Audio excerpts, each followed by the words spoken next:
You're watching iRacing on the Ghost Fire Media Network.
Well, good evening, ladies and gentlemen. Welcome to another exciting night of IVRL Racing from Richmond International Raceway. It's racing tonight with Randy and my good friend, Nick Adams. What's happening, Nick? Oh, Randy, I'm excited to be here at the Action Track in Richmond, Virginia. This track is unbelievable. It brings some great racing. Back in April, we had Joseph Causey come here and dominate the last 100 laps and win his third race of the season at that point. So, I don't know. Maybe we're going to see some more domination tonight, but I'm excited to be here. How about you? Oh, I'm stoked, man. I am really stoked to be here tonight. We're in the playoffs, and Playoffs? yeah, exactly, playoffs. We are looking at who's going to go to the next round. We know Greg Holt won last week. Will Joseph Causey win tonight? Dominated last time. Will he dominate tonight? You know, when you put the words Joseph Causey and domination in the same sentence, it scares people. Because they know it's true. Because it's happened so much this season. Domination from the 88. And I think after last week, after the rough start a lot of drivers had to the playoffs, we're going to continue to see guys have to push now. Now you're behind the 8 ball. If you had a rough week, you have to get ahead of those guys ahead of you. Yeah, definitely. If you want to make it to the next round, you're going to have to do a little bit of something here. It's either this race or next race. So it's pretty much all or nothing here for some of these guys, especially some of the guys that had a rough week last week. You've got to do something drastic here. You got 2 races to do it, so why not start tonight? As we take a look here at the playoff points, that is Greg Holt locked into the round of 12 with his first win of the playoffs. He was able to come in last week and get that win at Darlington. Got it by being the only car to really survive the night without major damage. And then right behind him, you have that battle with Joseph Causey and Nicholas Weatherby for second and third in the round. But you look down at the cutoff, and that's where the battle really begins. Harvey Abrams had a rough week. Thomas Carino Jr. had a rough week. Michael Payne had a good week. Was able to get himself 30 points last week and move himself into the top 12. But Derek Schilling and Ryan Cliver, 2 drivers I didn't have on my list of possibly not making it through the round of 12. Right now, we're on the outside looking in, going into the round of, going into the second race here of the round of 16. Yeah, they had damage early on, and that just killed their momentum going forward. So, like I said, some of these guys are going to have to pull a rabbit out of their hat and do it now and not wait till the magic to pop up in front of them. So it's now or never. That's the thing. I mean, this week you have Richmond. Next week you have Bristol. It doesn't get any easier. It's only going to get harder from here, especially for these guys like Derek and Charles if they have another rough week. Derek and Ryan, if they have another rough week, it could make Bristol a must-win to get out of the first round of the playoffs. And I don't know about you, Randy, I didn't see Derek Schilling leaving in the round of 16. No, I didn't either. Derek, he had a good week last week after the IVRL. He did. He had a very good week after that. So he comes in here with a little bit of momentum. That's what I'm thinking. He's got a little momentum on his side. Maybe he'll bring it forward and, get something to happen tonight. Hopefully he will. I actually had him penciled into my Final Four predictions for the Final Four. And Wow. I'm really shocked that he had such a rough week last week.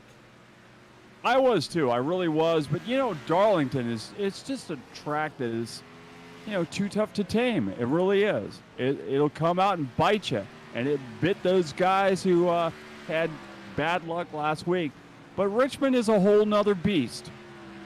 It's a small, little, fast track that you got to get into a rhythm, kind of like Darlington, to make it work. Yeah, and whoever does that. And it's not one of those cookie-cutter NASCAR short tracks either, where all four corners are the same. Turn 1 and Turn 2 are completely different than Turns 3 and Turn 4. You have to drive both sides of the racetrack differently, and I would even beg to say that Turn 1 is different than Turn 2, and Turn 3 is different than Turn 4. You could say that. There's no symmetry around this racetrack at all. No, definitely not. And it changes throughout the night. So this is going to be one of those tracks that these guys are going to have to keep their heads up the whole time. Hopefully, we don't have any misfortune early on in this. Hopefully this will go a long ways. Tonight we have, I think it's 14 drivers. I know Michael Payne is still trying to make it to 14. The track. Same number we had last week. So, well, I think we had 15 last week. We might have. Last week we had Goebel and we had Michael Payne last week, and Michael Payne is not here, and Goebel is not here as well. So we had 15 last week. Yeah. So that's another thing. We're coming into a day-to-night transition race. So you might come in here tonight and you just might not have speed in the daytime, but as it gets darker, the track gets cooler and slicker, and it gets more grippy for you as well. It gets faster. It might come to you. Yeah, absolutely. This is going to be a story of probably two different racetracks. The racetrack we take the green on in the sunlight, and the racetrack we end the race on in stage 3, 250 laps later, in the pitch black. Yeah, absolutely. And, the track's going to cool down. The track's going to be slick at the beginning, and it may get really, really tight at the end. But that all depends on who pits where as well, because if these guys don't pit early on and they try to run these cars out till they run out of gas, those tires are going to get slick, and that will change the dynamics of the race as well. Yeah, very true. Back in the spring, in April, I can't believe it's already September. April seems like it was just yesterday, but it was so long ago here for the Cup Series. I agree. Back in April, Greg Holt and Joseph Causey battled for much of the first and second stage for the win here. Joseph was able to go off into the third stage and just get a better run all around at the racetrack, pretty much dominated the last stage, and was able to win here at Richmond. I think Greg Holt probably comes in here tonight with a chip on his shoulder saying, I let one get away from me. And right now he's fastest on the track, so maybe so. But, his teammate, Joseph Causey, who dominated through the regular season, I'm sure is sitting there going, I need to win tonight. This is a good shot for me. I need to do it tonight and just punch my ticket just in case something happens next week.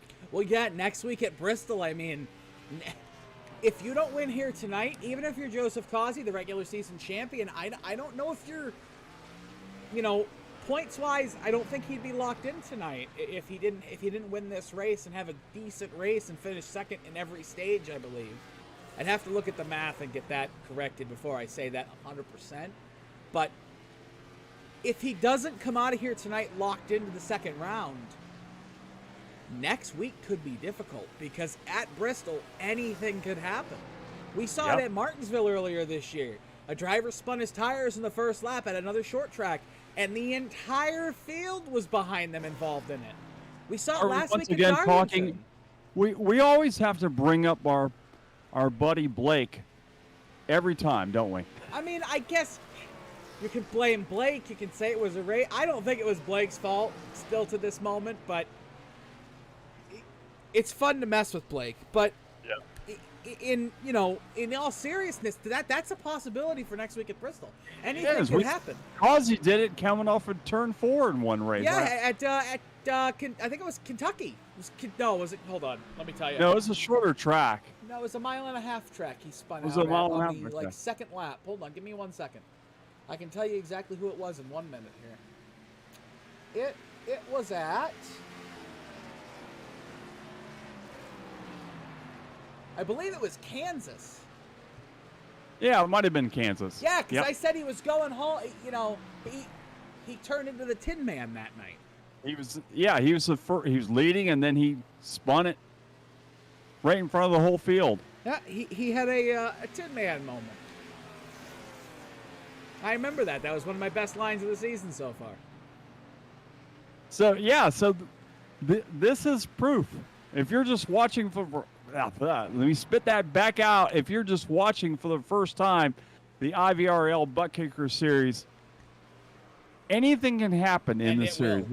We've seen a lot of crazy things happen in this series, but we've also seen some of the best racing of any league that we call all season. Yeah, anything and everything will happen pretty much every week with the IVRL Buttkicker Cup Series. We've had drivers get a little bit angry, take each other out. We've had drivers not be so happy with each other.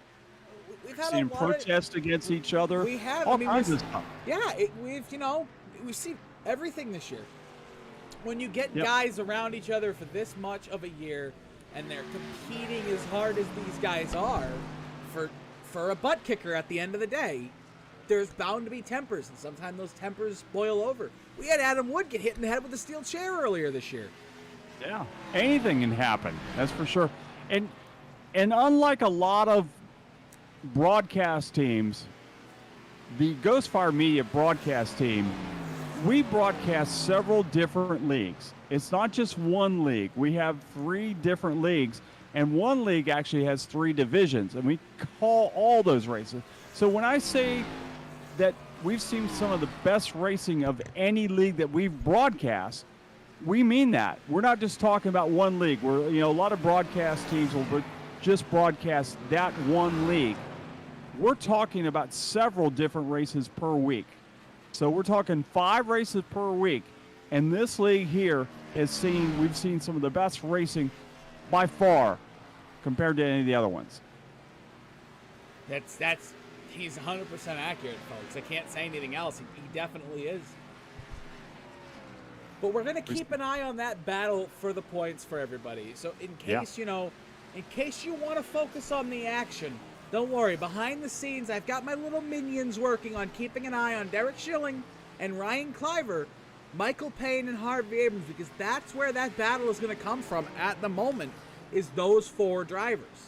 There's a 10-point gap between 11th and 14th, and right now, that's the tightest battle in the points to get into the round of 12. And with only 2 races before it, we're going to keep saying it, points are going to be extremely key throughout the stages tonight. And by the way, folks, if you want to know the stages, 250 laps, 75 laps in stage 1, 75 laps in stage 2. It brings you to 150 on the evening. And then the final stage of the night will be a 100-lap shootout here at Richmond. And if the springtime is any evidence, we will be pitting at least once per stage in all 3 stages. So pit stops will be key tonight. Nick, can you go over those stages one more time, just a little slower, so I can comprehend that, because I'm a little slow sometimes. You're a little slow sometimes? So it's 250 laps, 75 laps in stage 1, 75 laps in stage 2. It takes you to lap 150, and then the third and final stage is a 100-lap shootout. Right. There we go. That was a little. You went by a little fast. I mean, I guess you were just moving and grooving there, but it was a little fast, I think, for me and probably a couple others.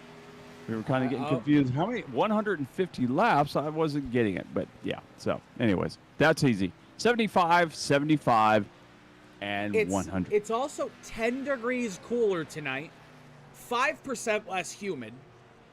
Every bit of this track tonight is going to be faster, grippier, and the drivers aren't going to get overheated so quickly. So maybe, just maybe, the tempers we saw start to flare at Richmond on April 13th won't come out tonight.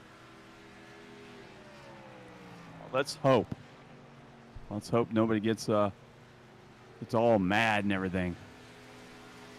Because that's never fun to watch these guys, complain about each other. By the way, I know one person that's probably going to be a little upset as we're going to go to qualifying right now is Michael Payne. Michael Payne has not made it to the racetrack yet. He still is on his way, but I don't think he's going to make it in time. So that's going to change points right there. With having that, Michael not be here. Yeah, but that being said, now pretty much next week is a must-win for Michael Payne to get into the next round of the playoffs. He's going to lose 30 points, which is going to take him from 12th to 14th. So this is going to be a very rough week for Michael Payne going into Bristol.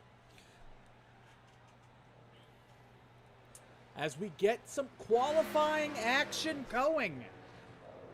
Thomas Carino Jr. crosses the start-finish line. Joseph Causey is actually going to be the one who finishes his lap first. Oh, Carino goes around in 1. So we'll jump over to Causey as he comes through 3 and 4. And he is going to slide out of 4 up to the wall, cross the start-finish line with his first lap. And his first lap is a 21.73. That is probably not fast enough for the pole. Keep an eye on Greg Holt when he comes out, see what he can put down. But Ryan Cliver puts down a 22.01. Patrick Gaspar with a 22.21. And Causey out of 4 this time improves to a 21.72. So we'll see if that is good enough for Joseph Causey to hold the pole. As we look at Carino on his second and final lap of qualifying out of turn 4. Started second here in the spring. He's going to jump to not putting down a lap. So he must have gotten into the wall, but Thomas Carino, the outside pole sitter in April, will not start on the outside pole tonight. Nicholas Weatherby, we're looking at him now going through 3 and 4. See if he can have a good lap here as Joey McKinney puts down a lap, a 21.91 out of 4. Weatherby with a 21.91. And then Harvey Abrams pops it into third with a 21.86. Patrick Gaspar ran a 21.79. Charles Urick on his first lap puts a 21.90 into the thoughts here. Harvey Abrams out of 4 across the line. Will he improve? He will not. A 21.98 as Charles Urick comes out of 3 and 4 this time. Across the start-finish line, Charles Urick will not improve. A 21.92. Adam Wood Greg puts Holt in the coming ninth here. fastest We got time. Greg Holt, though. Here comes Greg. His first lap jumps to second with a 21.75. He's going to find about a tenth of a second, almost half a tenth, to get that pole away from his teammate Joseph Causey. Down the backstretch, we'll keep an eye on him as he heads off into 3 and 4. Keeps it on the bottom, perfectly perfect there through 3 and 4. On the exit to the start-finish line, Greg Holt will not improve with a 21.77. Wow. So it looks like at the moment Joseph Causey will be your pole sitter, but Cody McKinney still yet to go on his second lap. So into 1 and 2 for the second time down the backstretch. Cody McKinney, back in the spring, was able to start in 5th position. Where will he start tonight as he exits turn 4? Across the start-finish line, Cody McKinney improves, and he takes provisional pole. Wow. With a 21.706 to Causey's 21.709. Wow. What an 2 improvement. weeks in a row. What 2 weeks in a row? What an improvement for Cody McKinney. I mean, 2 weeks in a row, he's taken the pole. Wow, that was nice. That was really, really nice. Let's hope he can back it up through the whole race and not have a week like he had last week where it just kind of fell like a lead brick towards the middle of the race. What a lap for Cody McKinney. Jason Miz has not stepped out on the racetrack for his first lap of qualifying.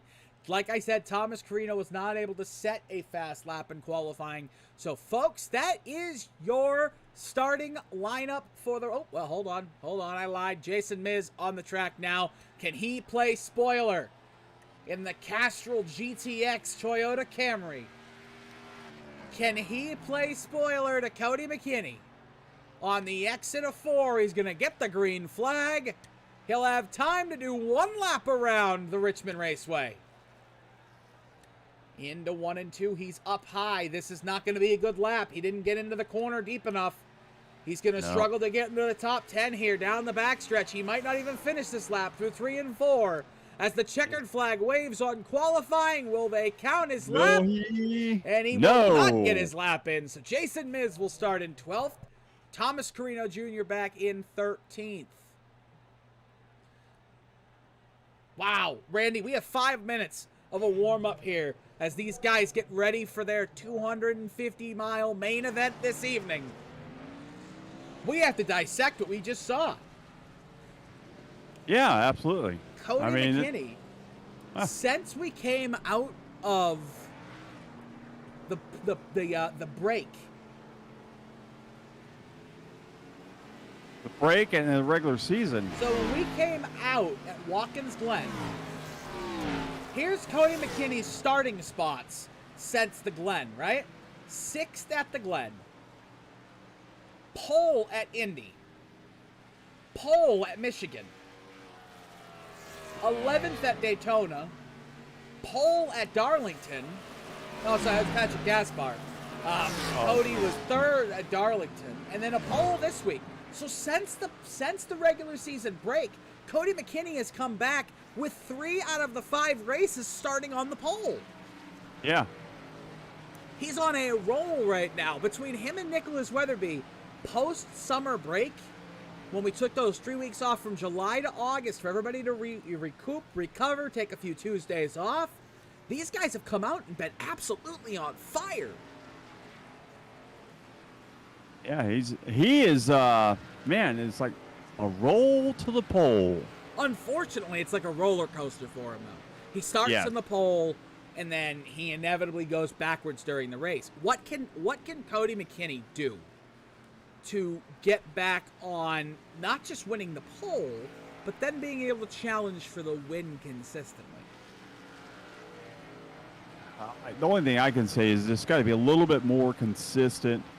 Don't let the gremlins get inside his head as he's driving these tracks, because that seems to be the problem with a lot of guys, that they start up front, but as the races go by, they start racing the people around them and not racing the track, and then they ultimately have problems.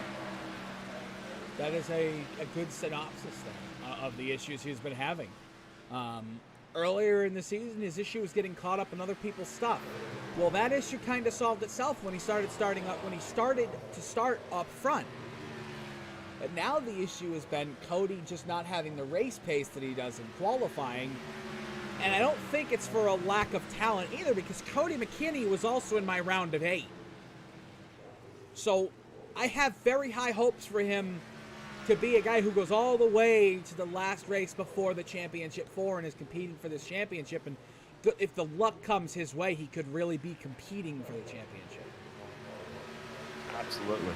You know, we haven't talked about it yet because we didn't do a podcast last week. But Randy, really quick, who is your predictions for the championship 4 at Phoenix?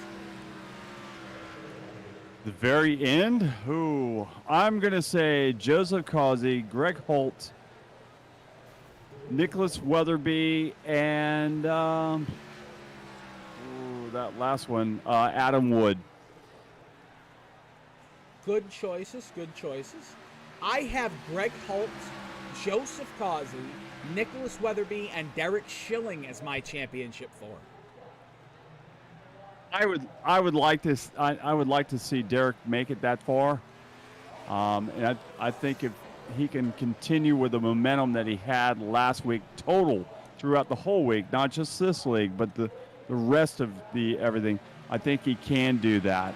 The only reason I'm believing that Adam is going to have a little better luck than Derek is that we've got a plate track in the middle of this whole thing. Yeah. So I have Adam going into the round of 8 because I have Adam winning at Talladega. But I have Causey going to the championship 4 because of the road courses. Not just because of the road courses, but because of, how he's been. But going to the Roval is going to get him into the round of 8 if he has a bad round of 12, no matter what. And then I think Kansas, he's going to go into Kansas on October the 19th, and he is going to get his revenge on that racetrack for making him look like the Tin Man back in April. The one guy that we did not talk about is Patrick Gaspar. Neither one of us believe that he will make it to the Final Four. In my championship 4, I really struggled with choosing Derek or Patrick. And I chose Derek not only because I love the underdog, but I haven't seen Derek get in his own way yet. Yes. And I think Patrick Gaspar is a championship contending driver 100% of the time if the little mistakes that he lets get in his head stop. And I think he lets some of those things live on too long in his head. I do the same thing as a racer. I allow my little mistakes sometimes to get in my head and kind of live there. And it's not a good thing for a race car driver to do that, because if you live in the past, you can't look to the future of winning championships and races. And we don't all do it consciously. A lot of it is subconsciously. You get around somebody, you go, man, that guy did this to me back 3 months ago, but I didn't even remember that until I got behind him. Or he's behind you and you think of it, and then you make a mistake. If Patrick can get the monkey off his back at the Roval, then my championship 4 picks might change. Because I think when he gets that eventual win, I think that the floodgates are going to open. I think he's going to be... I agree. He's going to be unstoppable once he finally gets that monkey off his back and he gets that momentum in his head. But here's your grid, folks. Starting on the pole tonight, for the 4th time in the last 6 races, the number 14 of Cody McKinney. In 2nd, Joseph Causey. 3rd, Greg Holt. 4th, Patrick Gaspar. 5th, Harvey Abrams. 6th, Charles Urick. 7th, Joey McKinney. 8th, Ryan Cliver. 9th, Nicholas Weatherby. 10th, Derek Schilling. 11th, Adam Wood. 12th, Jason Miz. Rounding up the field in 13th is Thomas Carino Jr. Which Thomas Carino Jr., we haven't talked about him maybe being in that situation where he might make it to the Final Four. He's another really good driver that could make it there as well. I have him exiting in the round of 12. There's just so many good drivers in this league. It's so hard to choose the guys, but I think it really depends on momentum. Like, I have a couple of drafts, but in all of mine, I have Adam getting to the round of 8 because of Talladega. But if Talladega doesn't fare him well, and he doesn't get the win at Talladega, I don't know if he gets out of the round of 12. Agree. So it's some things like that. It's certain racetracks favor certain guys. It's what they're good at. And I think if, like I said, if Patrick can get that win at the Roval in a couple of weeks, when we get to the round of 12, then everything changes. Yep. All right, pace car is pulled off. Green flag is out. Here we go. Jason Miz at the very back there. I just got popped up at him, but it's Cody McKinney down the inside. Causey on the outside. Causey trying to get a run on that outside groove. Cody's not letting him get away with it. They're side by side down the back straightaway into turn number 3. Causey still upside with just a little bit of an advantage, and now he will drive it off the turn faster and lead lap 1. I'm actually really, really shocked that was able to stick on the outside there for Joseph Causey. I didn't think the outside lane was going to be that strong that early in this race. down into 3 and 4 for the second time, and you see Cody looking to the outside. Maybe they know something we don't know here. Maybe that outside lane is going to be quicker and a little faster here earlier, and maybe it's going to come in a lot faster than I thought. Well, Causey was the only one that was going to try that outside line, at least in the top 5, that is. And we will see as the race goes on, will that outside groove come in to play?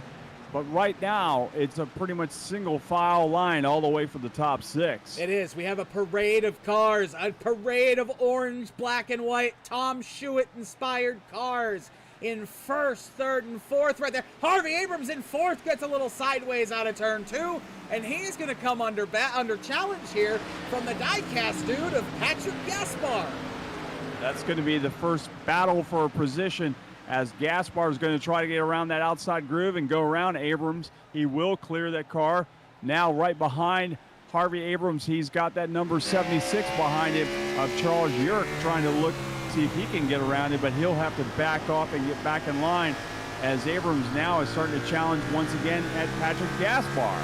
I'm seeing a lot of cars begin to move to that outside lane here, trying to challenge drivers from the outside. I've been watching it in the back of the pack here early, and I've been watching it the last 4 or 5 laps as it starts to create itself back here, that these drivers are starting to move up about a half a lane here to get that run on the exit of these corners and trying to take the battle to the driver in front of them by using the outside. Yeah, they're going inside, outside, any way they can to try to find that line early on here, with only 7 laps in the books here at Richmond International Speedway, as the field looking for that select groove. Whoa, Abrams had a little looseness going on back there in that 79.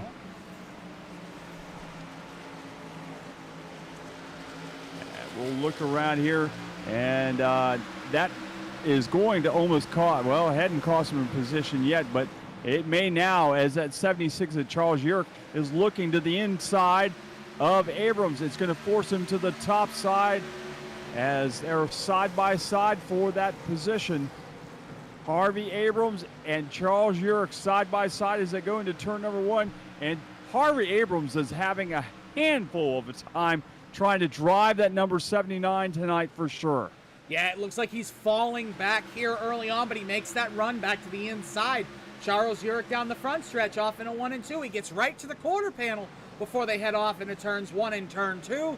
And now he's going to be side by side as they exit the corner and go down the backstretch. Ooh, he nearly got into the back of that 76 of Yerk. Yerk escaped a major one there, because when he got back in line there, Abrams just nearly got him, but luckily he did not. And Abrams is not going away. He's not letting Yerk get away. He's down on the inside again, but he's loose all the way around the track.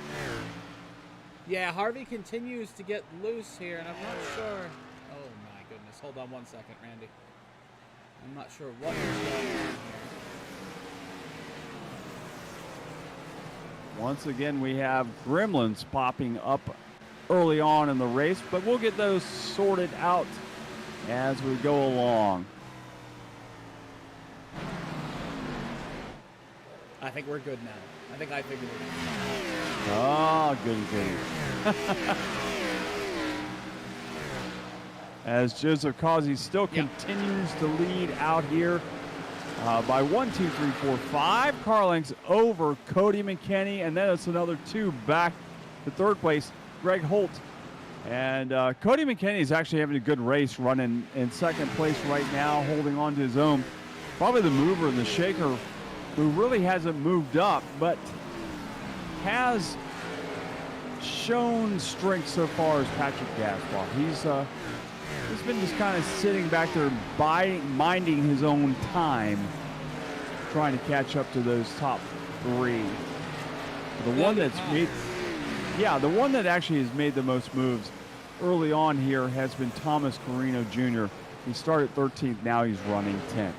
Yeah, Thomas Carino has made a lot of moves, and we're sitting back here looking at this battle that's beginning to create itself between Nicholas Weatherby and Ryan Cliver. When Ryan Cliver's car is on the racetrack, it's a heck of a battle that's beginning to start itself, but he keeps keeps going in and out. He keeps blinking a little bit here, which is causing that battle to get dangerous for the number 23 Toyota. Yeah, it's definitely getting dangerous for him for sure. He's sitting up, get close up there to the back of the 11, the Cliver car.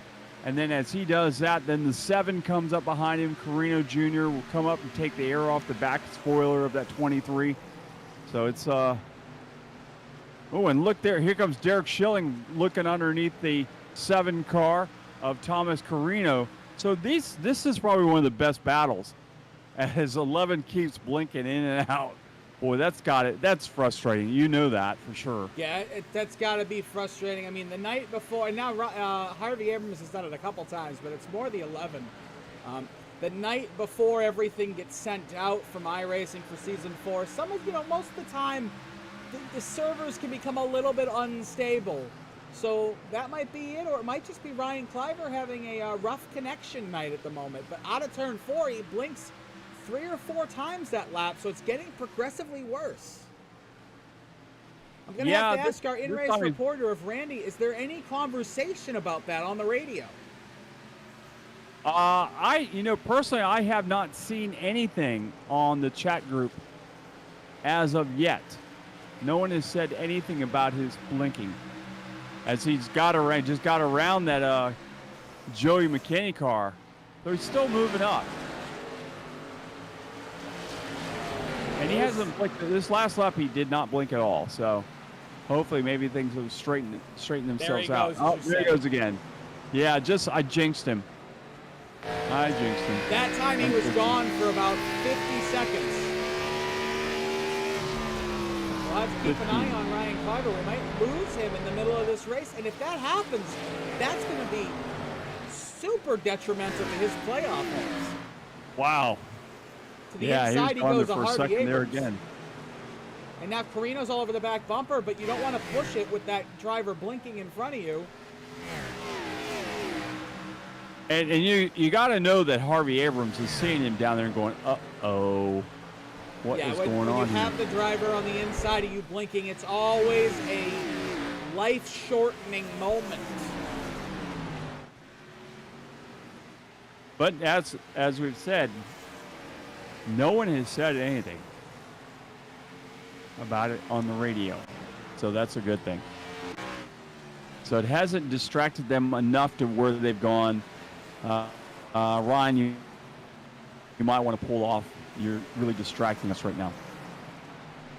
Yeah, Randy, you're in charge for a second, because I'm going to see if I can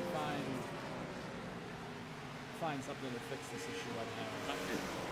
All right, we'll just call about what's going on around the track right now. Joseph Causey does lead right now, just 0.4 of a ticker ahead of Cody McKinney. Then it's right behind him. It's got Greg Holt, Patrick Gaspar still holding down the 4th position. And then we've got the best battle on the track right now back there with the Charles Urich, Ryan Cliver, Thomas Carino, Derek Schilling, and Harvey Abrams. All of those drivers right now are all battling very closely together, as well as Nicholas Weatherby is in that whole mess of cars. One guy that not really sure what happened to him tonight was the Jason Miz car. Jason did not qualify, but during the race he hasn't moved up at all. He actually started 12th. He's moved all the way back to 13th, and he's just had one heck of a night tonight. So we're not really sure what happened to him. He's probably going to get lapped here before long if he doesn't start doing something. As well as Adam Wood is another one that's way off the pace in that number 45, 5 guys, 4. A rough night for some of these drivers that we really thought were going to have a good night. I mean, the Miz is one of these guys we've seen week after week who's been very strong, and tonight is not one of those nights at all. Back into the battle, where the whole mess of cars are running from 5th on back. Charles Urich holds down the 5th position, all by himself right there. And that number 76, as he's actually gaining on Patrick Gaspar. Patrick Gaspar's now got a trunk full of a number 76, that bright blue and purple car with a little pink scattered about it. He's all over the back bumper of that 86. Can Patrick Gaspar hold off that faster car? Because it's obvious that Gaspar is definitely trailing him, or at least fighting very hard to hold him off. As you can see, the Charles Urick moving up and down on the track, trying to find that faster groove. Greg Holt is actually having a little looseness in his car going on. You can see where he gets loose off the turns right here at Richmond International Speedway. Right now it's pretty much a single file track here at Richmond. Want to remind you about other things happening this week on the Ghostfire Media Network. Tomorrow night, it will be the Sportsman Division for the AOLL. That'll start at 8 o'clock tomorrow night. Then on Thursday night, Ghostfire Media will be back on the air once again at 8 o'clock for the AOLL TNT Guitar Addict Series. That's ARCA Cars run that series. The other series, the Sportsman, is trucks, by the way. And then Friday night, hey, guess what? We're back on the air with the podcast. That's 8 o'clock. Myself will be back on the air with, well, we're not really sure who shows up, but it could be Adam Wood, who's racing tonight. It could be Nick Adams. It could be Josh Laston could be on there, or it could be our buddy Carl Henderson, Hot Carl.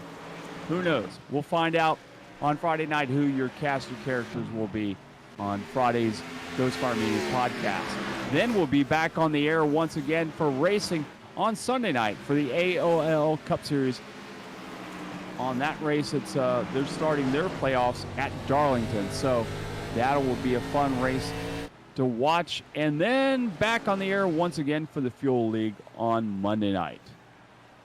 So, anyways, that's what's going on right now. Patrick Gaspar has caught the back bumper of the 91 of Greg Holt, trying to steal that second position or third position away from him. As right now it's a 5-second lead over Cody McKinney for Joseph Causey and that number 88 car. As we were watching Charles Urick, he had caught Patrick Gaspar. Gaspar was able to get on the gas and pull away from him, and now he's about 6 car lengths ahead of that number 76. You were keeping an eye on the number 86 of Patrick Gaspar as he tries to make up some of this ground on Greg Holt. As Cody McKinney has stayed about half a second behind Joseph Causey. He's not letting him get away. He's not letting him dominate. So we'll keep an eye on that as we are about halfway into this first run here. 38 laps to be exact. 39. 38, 39, 220, 65, whatever. Yeah. Whatever Hey, oh my God, it's lap 249. It's almost over. Yeah, that would be amazing, wouldn't it? If we were at the Charlotte Legends Oval, maybe. I would like to suggest that for an all-star race one year. The Charlotte Legends Oval. No. God, that would be no. unbelievable. I ran an endurance race there once. What a Ran an cluster endurance race at the Charlotte Legends Oval? Yes, I did. What year was this? This was just last year. Was it on iRacing? Yes, it was on iRacing. They did an endurance race at the Legends Oval. Yes, they did. One of the craziest things I at that point I was kind of new to iRacing, and I didn't understand the iRatings, how the ratings worked, and all that stuff. I didn't know the safety and all that stuff.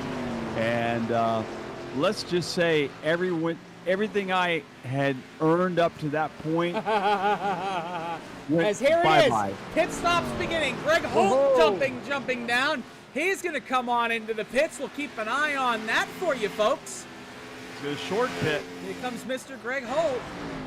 That's not Greg Holt. That's Greg Holt. That's not Greg Holt. You can't see Greg Holt. Hold on. There we go. There's Greg Holt. There he is. All these cars look alike. What's the deal here? Oh, man. As we see Greg Holt pulling into his pit stop. 4 tires and fuel. 4 Goodyear Eagles. About 11 gallons of Sunoco Racing fuel. I think this will actually end up being the most confusing part of the race Then right once there, these guys get situated. Harvey Abrams is right there as well in the same race car. 4 tires and Sunoco Racing fuel for him as he exits the pits. Now we're going to keep an eye on how they come out and how many laps they lose. I want you to take a look at Greg Holt's front of his car. Do you see damage on that car? Damage. I see some serious damage. Yes, I did too. And I was like, when did that happen? That's a lot of right side damage for Greg Holt.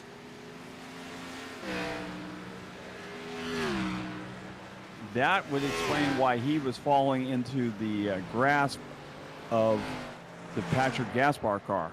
He evidently had some contact with the wall at some point. And that would explain probably why he short pitted as well. I mean, that would make sense now, wouldn't it? It would, definitely would make some sense. As the car was going away, now he's already caught up to Derek Schilling in that 87. Going to work that outside groove to go around him. So, yeah, those tires are going to make a big difference. Those tires are going to make a very large difference. So what we're going to keep an eye on is Joseph Causey. Joseph Causey consistently has been the type of driver to not give a rat's behind about tires and stay out as long as he wants. And that has cost him races earlier in the season. And if he stays out too long, it will cost him stage number 1. Yeah, and he needs to have some stuff happen tonight. This is because next week is no guarantee at all. No, if you don't come into next week locked into the round of 12, which most of the top 5 will be, but it really depends on what happens throughout the race. But if you don't come into next week locked into the round of 12, it's almost a must-win to get yourself in if you're outside of probably 11th. Because if you have a bad night, you don't want to get caught up in something at Bristol, and it's bound to happen. Yeah, no doubt about that. Bristol is not a friendly track by any means.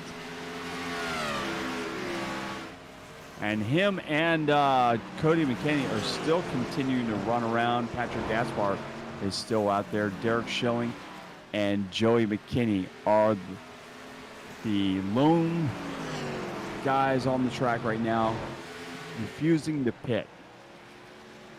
We have 23 laps to go here in stage number 1. You're not going to miss a second of the action as we go side by side here on the Ghost Fire Media Network.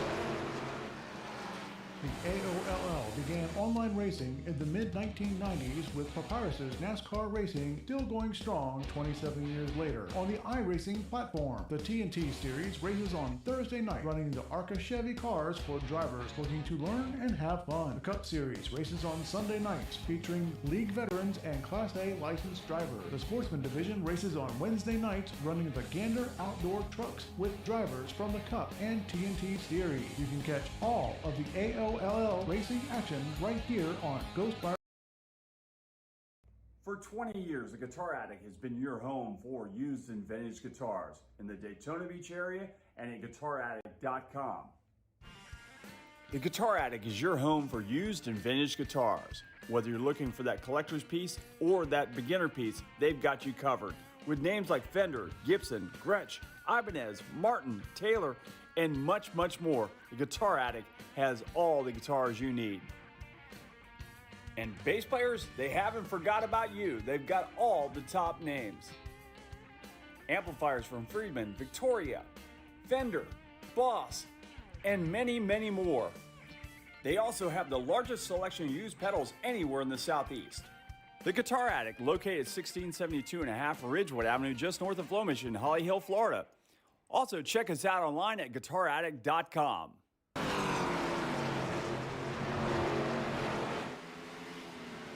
Ladies and gentlemen, welcome back here to the IVRL Buttkicker Cup Series. 250 laps here at the Richmond Raceway in beautiful Richmond, Virginia, located at 600 East Laburnum Ave in Richmond. You know, you can either call this Richmond or you can call it the Action Track, as it is known down here in the South. As you see Adam Wood pass Joseph Causey to get his lap back. He is now 1 lap down, back in 13th, as Greg Holt slides to the inside of his teammate and also gets his lap back. So Greg Holt up to P number 6 and back 1 lap down. Cody McKinney has fallen off. He's back about a second and a half right now on Joseph Causey. Patrick Gaspar back there in third, 2.5 seconds off the leader. Derek Schilling 15 seconds off of our leaders. Cody McKinney about 20.6 seconds, and Greg Holt in 6th right there in front of our leaders as we are 59 laps in to this 250 lap race. 15 to go here in stage number 1. Joseph Causey has led since the drop of the green. He took the lead in turn 2 on the outside of Cody McKinney, and he has not looked back. Cody has brought the challenge to him a few times, but he's been able to hold that spot and hold it well. As we keep an eye on that battle, we're going to go back here to Greg Holt as he's going to slide to the inside of Joey McKinney on the exit of 2, head off into 3, and make that pass stick as he now has Adam Wood in his sights. As we're going to have the Ghostfire drone follow him around the racetrack for a lap. Off into turn 1, here comes the drone. It's going to follow Mr. Greg Holt to the inside of the Five Guys machine of Adam Wood down the backstretch here at Richmond. Off into 3, and Greg Holt will make sure he puts Adam Wood a lap down at the moment. So if Causey was to pit, Adam would be stuck the lap down. That would be a Causey smart is in the move right pits. now. Yeah, there he goes. 62 laps complete. Joseph Causey pits. Here's the thing, though. The question is, it might have been smart. The lap times have kind of evened off for Greg Holt. So Causey could have a chance to get this lead back. He's going to have about 8 laps to do it. Let's see where he is right now here. There's Greg Holt. You see Greg Holt passing by now. And Joseph Causey still hasn't exited the pits, so no. This stage is Greg Holt's to lose. Unless Cody McKinney stays out, which he won't as he pits now as well. Cody McKinney, Patrick Gaspar both pit. Derek Schilling is going to be the first car out there on the racetrack. He is only about 4 seconds ahead of our now second place machine of Greg Holt with 12 laps to go in stage 1. Unless Derek can save the required fuel to go another 12 laps and have enough tire to hold Greg Holt back there, it looks like this is Greg Holt's stage to lose here with 12 to go. And Derek is, he's going to stay out there, get that lap led, so he gets that point at least to help him. Oh, he's got some damage on the right rear of that machine. I see a lot of damage on a lot of cars right out there. There must have been some incident under green here that happened that didn't cause a caution that allowed these cars to get some damage. There's a few of them out there with some pretty severe damage. I mean, Derek's isn't that bad. Greg's doesn't seem to be affecting his car too much either, but just having that type of damage, if it wasn't Richmond, it would be a problem, but thankfully you're at Richmond, so cosmetically the car doesn't matter. And Derek Schilling here, he comes down to pit. He stayed out till lap 65. He'll come down and pit. He might lose a lap though. We'll have to keep an eye on that. I think he's gonna lose a lap probably. I'm gonna think. Right now, if the caution was to come out at this second, it would be all Adam Wood to get his lap back. So hopefully Adam is thinking that the green checkered flag will come out here in 9 laps, and he'll be the first car 1 lap down. And we'll see now. Will Derek go a lap down? Derek has gone a lap down. He is exiting the pits now. And Greg Holt is halfway down the backstretch. Greg Holt is a guy we didn't talk about much the last couple weeks of the season. That's a funny joke, wasn't it? Yeah, never talked about the guy at all. But Greg is a very nice guy, stand-up individual. I like talking to Greg Holt. He's a part of Tito team. They're a good team out there, probably the best team in the league at the moment, just with the consistent finishes they have. The independents, though, keep bringing it to them week after week between Weatherby and Abrams and Schilling and Adam. They continue to bring it every week. Guys. Yeah, those guys who don't really technically have a team, so to speak. The independents are pretty consistent in where they all finish. So when it comes to consistency, they might be up there fighting Tito team, but when it comes to performance, there isn't another team on the track like that at the moment. No, definitely not. It's not another team. These guys dominate. You can definitely tell these guys are schooled for sure. They understand how these cars work, and they practice quite a bit to make sure that they run very well each week. Yeah, they're very seasoned, as I'd like to call it. Not old, but seasoned. Weathered, old, decrepit, whatever you want to call them. Yeah. We're going to keep an eye on Derek Schilling here, as the stage one is pretty much in the hands of Greg Holt. But Derek Schilling is about 9 seconds behind Adam Wood, but he's about a second and a half a lap faster than Adam Wood because of those new tires. So we'll keep an eye on that, see if he can get past Adam and get that lap, that 1 lap to lead, or be the first car 1 lap down, goodness gracious. And see if he can get back in the lead lap under caution, if he might have to take a wave around. Yeah, that's the thing Derek's definitely going to have to try to do, is try to catch Adam, get that lap back after he gets around Adam, and that way Adam and Joey will be the only two on the 1 lap down syndrome. Greg Holt takes the the white flag to stage 1. Off into turn 1 here. Greg Holt slides up the track just a little bit. Down the backstretch, Greg Holt is going to take this machine and drive it like he stole it near the end of stage 1. And on his turn 4, Greg Holt will see the green and white checkered flag, and he will win stage number 1 here at Richmond. And we're waiting for that flag to come out. He's no, the only this driver. time. Oh, it's this time? It's got to be this time. All right, yeah, well, this time. I pulled the You Rick missed Allen it again. On there it is. turn 4. No, that was okay. late. Wow, that was really late. I think they wait for the top 10 to cross the start-finish line. Okay, that must be it. Yeah, that was really late. Greg Holt is the only driver so far in this year's playoffs to win a stage. Wow. Talk about consistency. Yeah. Because if we look at last week at Darlington, yeah, he's the only one to win a stage. And he's coming into pit right now. Adam Wood is staying out. I think he'll have to pit next time around. You should see everyone coming down pit road to get those 4 fresh Goodyear tires. A splash of Sunoco fuel. Sunoco fuel. That's what I was trying to call it.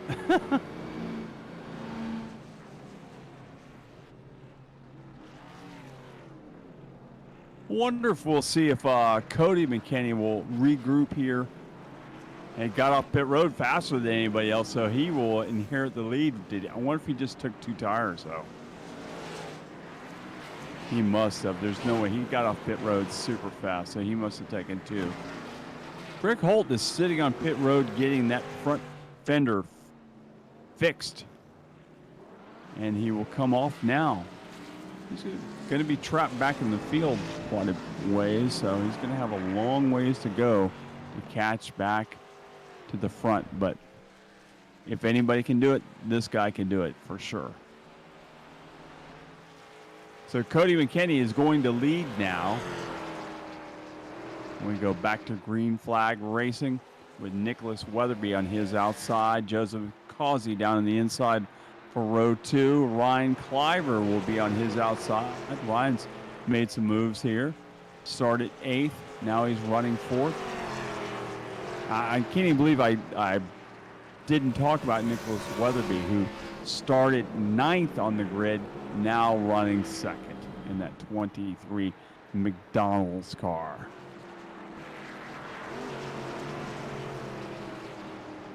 And then you're going to go back to row 3, which is going to be Charles Yerk and Adam Wood.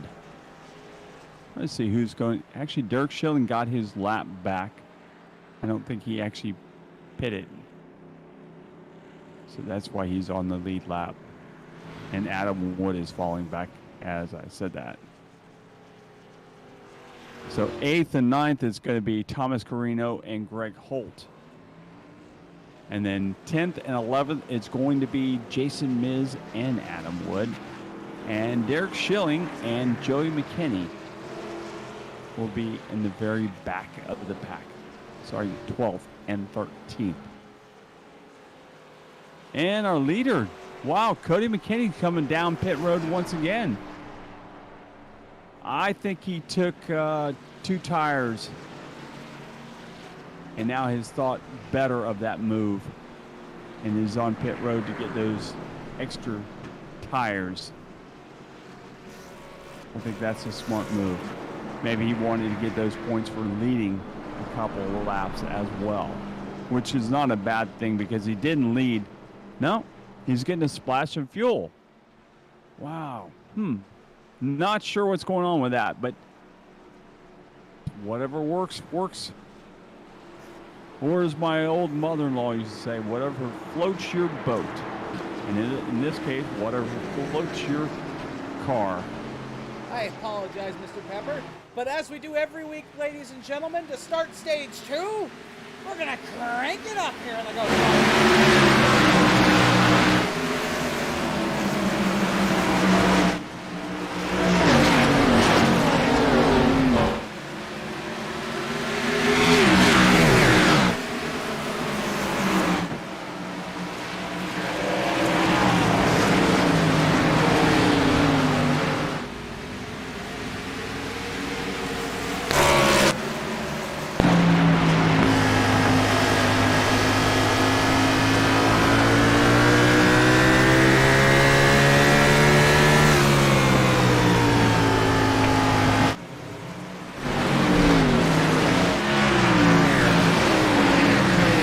Lap 83 is in the book.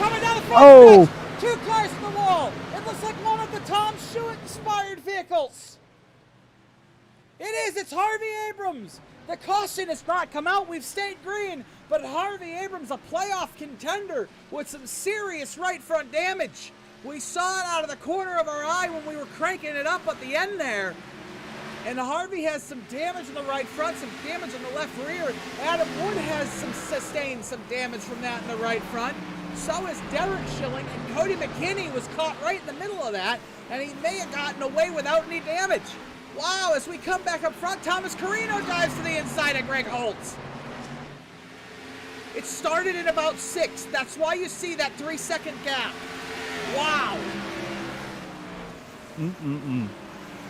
That's going to shake some things up for sure. Playoff contenders. Yep. And as Greg we were Holt watching has that, some serious damage. Yeah, he just got it fixed, and now he's got. It looks like he's got a hole right in the radiator. Yeah, got a hole in the radiator for sure. Man, oh man, we're gonna have to keep an eye on that. We're gonna go back and see if we can see when it happened. I think it was right here when I see all these drivers passing Harvey. So on the exit of 4 here, you're going to see, oh, Harvey gets loose right in front of Greg, and it stacks the whole field up. Harvey did a half spin there.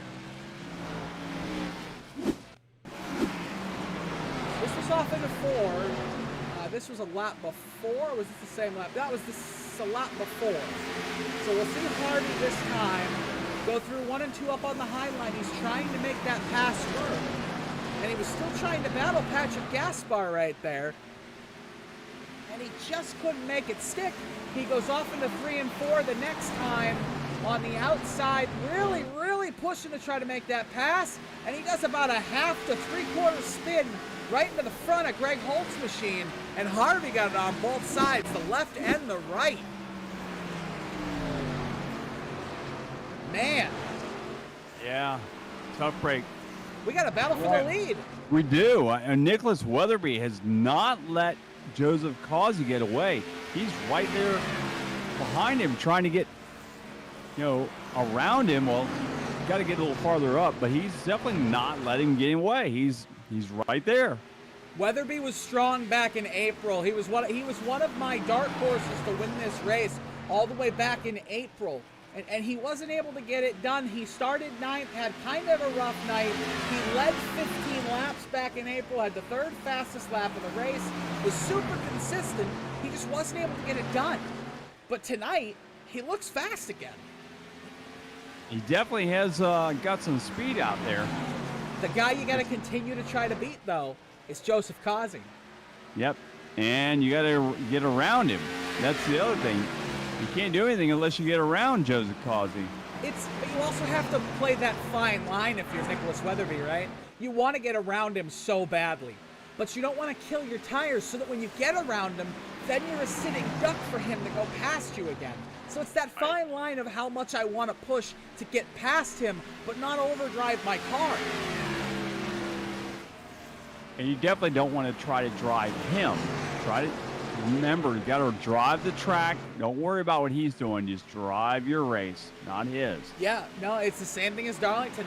Don't race the driver in front of you. Race the track. Darlington and Richmond are similar in 2 things. The fact that all 4 corners are different, and that if you do one thing wrong at Richmond, you end up in that outside wall, just like you do with Darlington. Yep, absolutely. Oh, so Causey got loose out of 2. He did, but not enough. Not enough to allow Weatherby to catch right up behind him. And still 0.2 of a second back.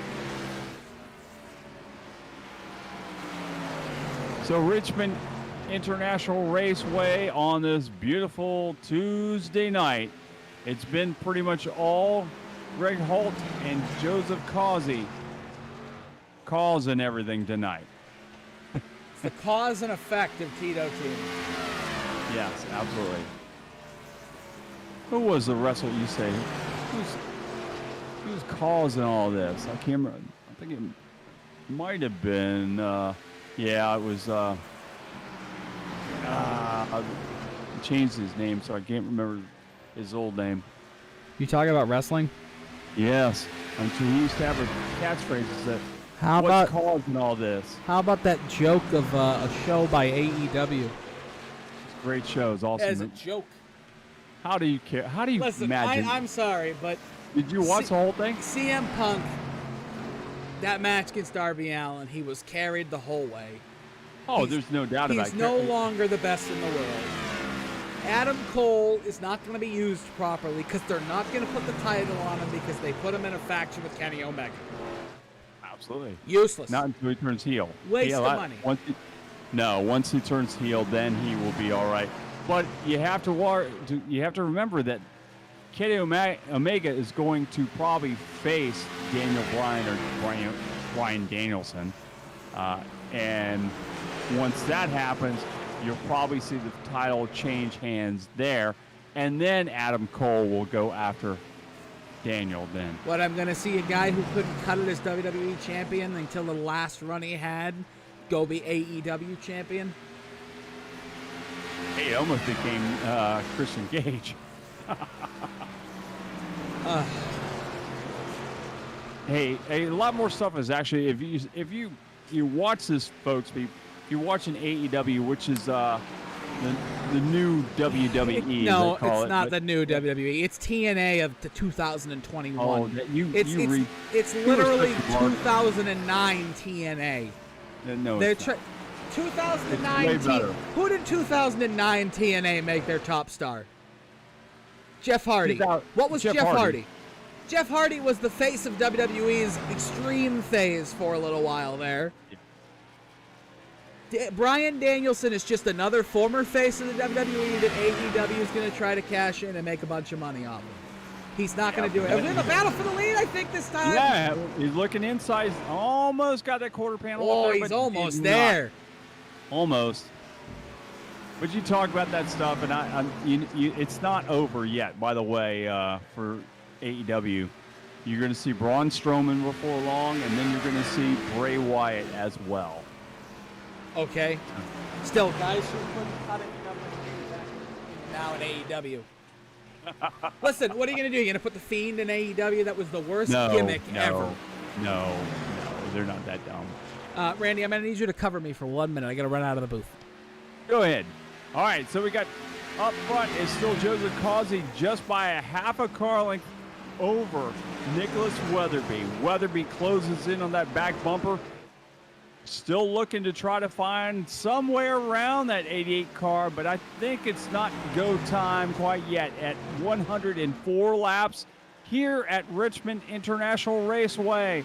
Joseph Causey still takes that line, runs that very consistent line. You'll see him do it. This time he actually drives a little deeper into the turn, and that allowed Weatherby to close in just a little bit. Once again, here comes Weatherby right on the back bumper. Well, at least a half a car length of a bumper as he leads down the front straightaway. Causey that time gets a great run coming off the turn. He'll dive down to the bottom of the track. Now he runs his familiar, the bottom of the track. He'll drift it back up towards the wall. Almost against the wall now, back to the bottom of the track, just about a half a lane up. Now he'll pull it back down, and off that he'll come down across the stripe, complete lap 107. He's got more consistent. Either that or Weatherby is running out of tires as he's overrun the car, because now finally Joseph Causey has 5 car lengths over that 23 car of Nicholas Weatherby.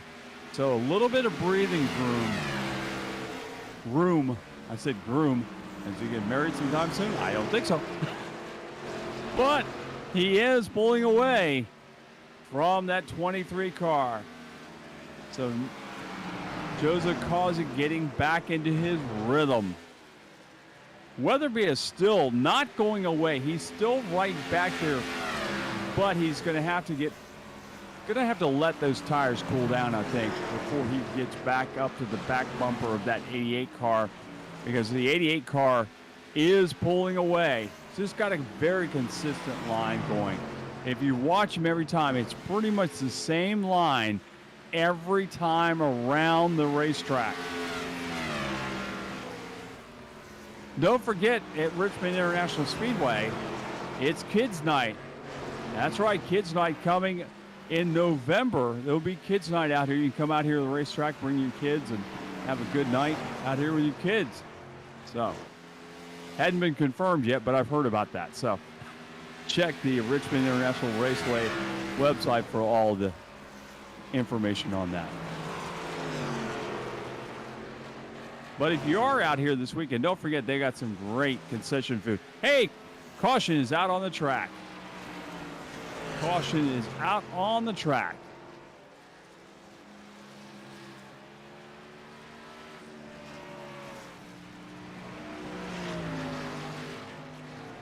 Let's see what's going on here.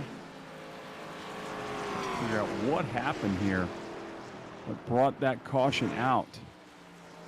Might have been Patrick Gaspar. I see he's down on pit road right now.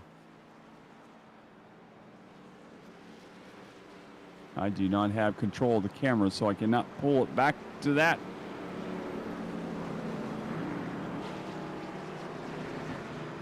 I'm just just going to assume that's probably something to do with it right there. Was a Patrick Gaspar car. And as caution is out, your 2 leaders are down on pit road, as well as a cast of many others will come in, get 4 fresh Goodyear tires and a full tank of Sunoco fuel.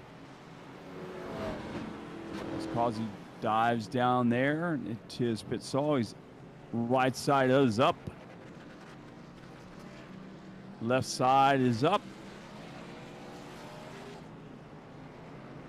And off pit road he goes. Takes a cone out. And it looks like Jason Miz got off second. So another Team Tito guy who's had a miserable night, to say the least, now is going to be running second. And he's the only Team Tito guy that does not have this Tom Schuett paint scheme.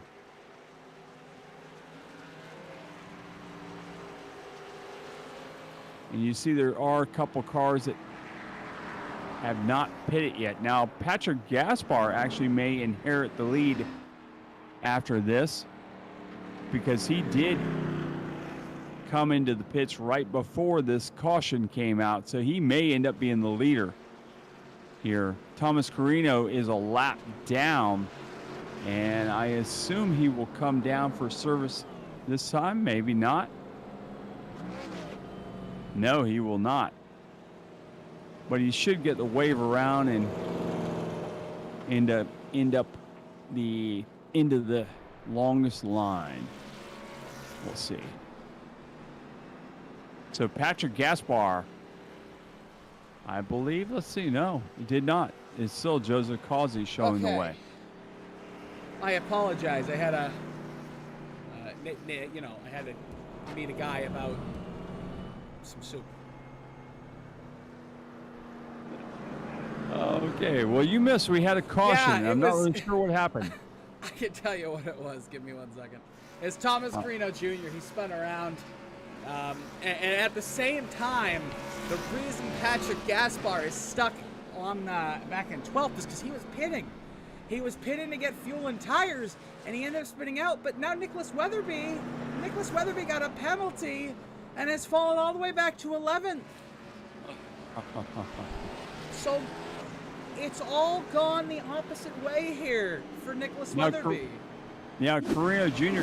he got the, well, no, because he's brought up the caution, so he will not get his lap back. Yeah, he spun out of turn 2, and he pancaked the left side of the car into the wall right in front of the leaders. It was some pretty serious damage. So I'll have to keep an eye on that as we come to the green flag here, as we come on down the backstretch. We have 34 laps left in stage 2. And now we have teammates first and second. Joseph Causey and Jason Miz.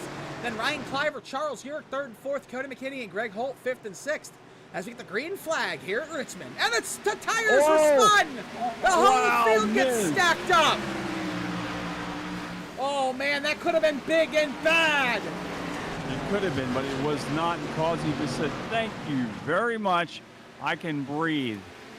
No one is challenging him at all, although Urick and Cliver got a good start. And, oh, no, round goes Urick around as he'll spin down into the grass. No caution. No caution will come out. Was there contact? No, he just got loose. Oh, no. Let's take a look at Charles Urick here. There was contact, but it was from a car that was blinking. So it registers as net code, but it seems like there might have been a little bit of contact there. Oh, man. Unfortunate, and no caution now. Charles Urick goes from being in the catbird seat of stage 2 to 12th, and that's not going to help the points. No, definitely not. And all that does is let Joseph Causey just run away with a 1.4, almost 1.5 second lead over second place Cody McKinney. Cody's still having a good night. That's good to see that he's still running well out here. He hasn't got snake bitten quite yet. Hopefully he won't. Yeah, Go we'll back keep on. an eye on it.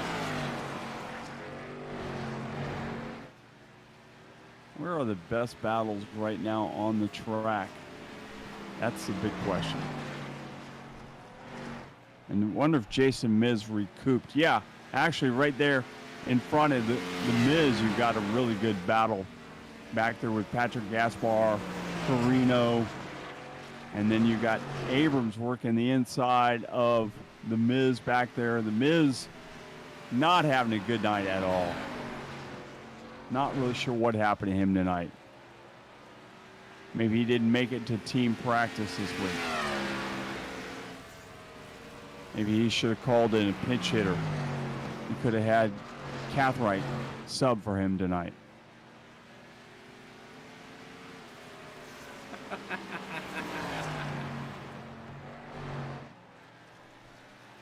I wonder if you'd caught that.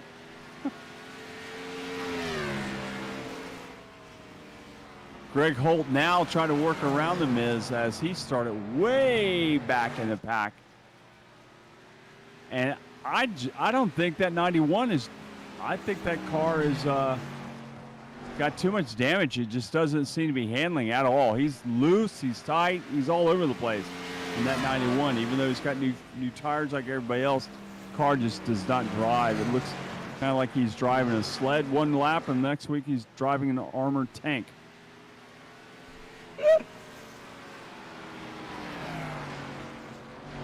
Speaking of armored tanks, Kyle Busch looked like he was driving an armored tank at Darlington on Sunday when he drove off into the pits at 300 miles an hour. He wasn't going to stop for anything, was he? I don't blame him for being angry. And his words in his post-accident interview are the exact reason I don't do them. Imagine being a race car driver, crashing and having a microphone stuck in your face immediately after. That's a recipe for disaster. Yes, but you're always the first one that wants to do that. Yes, but I know the limitations of, hey, I mean, it's not an FCC violation because, you know, that word isn't an FCC violation. If he dropped the F-bomb, I would apologize. But if, you know, it's not a... Schmidt is not a... No, it is, but it isn't. Yeah, I mean, they say it on TNT, so it must be okay, right? But no, it's not, because well, that race was broadcasted on. That's right, it was on FS1, Which so is it was a all cable right. network. Yeah, it's a cable, so he was all right saying it on there. Yes, that's true. He can get away with it there. It's only when you're on Fox or NBC that you get fined for saying those words, because those are network television. But cable, you can actually get away with the F-bomb. You have 5 times you can actually say the F-bomb. I'm surprised AEW doesn't. There's a battle for third going on that's heating up. Well, it was heating up. Now it's kind of dying off. But Ryan Cliver got up. Ryan Cliver has a lot of right side damage. Did he pound the wall? And It when? looks that way. Looks like he pounded the outside retaining wall. I just don't know when. But you know us, when we start to get into these long green flag runs and it's single file, we like to talk about some NASCAR things. So let's talk about a couple of rumors that I'm sure Randy has also heard this week. Well, Randy, now, a couple weeks ago we talked about Nashville month for NASCAR. Yes. Pretty much all but confirmed, don't you think? Yes. It's Pretty much. pretty much all but confirmed, and the fact that the All-Star race is going to be at the fairgrounds is pretty much all but confirmed. From what I've heard, all of the plans are in place. Even the temporary seating has been rented. That is going to be a crazy race, to say the least. Well, think about it. They're at the fairgrounds, so they can make it an event. They can do a demolition derby the night before. Then they can do like a figure 8 race the day before that. They can make it like an entire week. I don't think it's going to be. I think they'll actually make it into something where they'll have concerts during the week, stuff like that. I think they're going to have it, like, make it into a major event. Not just a NASCAR event, but a major event. Well, yeah, because I heard they're going to have IndyCar come in the same week, and they're going to do the Nashville Grand Prix again. You're going to have NASCAR doing the Nashville Fairgrounds, then the Nashville Super Speedway, then Bristol, and then something to be announced, whether it's, I don't know. I don't know what it could be. I don't know what the 4th race in Tennessee could be. Because they're not going to... No, that's North Carolina. Where else could they go in? I mean, they could go... No, the Rock is in South Carolina, right? No. Yeah, Rock, Yeah, South Carolina. yeah. Yep. I don't know of any other tracks in Tennessee. I mean, I guess with the next gen car, you could try the Nashville Street Circuit. I guess. Maybe. I don't know if I'd suggest it. But I know that they're talking about Nashville month. Now, whether it's a full month or it's just 3 weeks. I would say you do it, I'd do Daytona next, because you're there. Because the new schedule is going to be all about keeping costs down. Yeah. So you're going to see all those Western races run at the same time.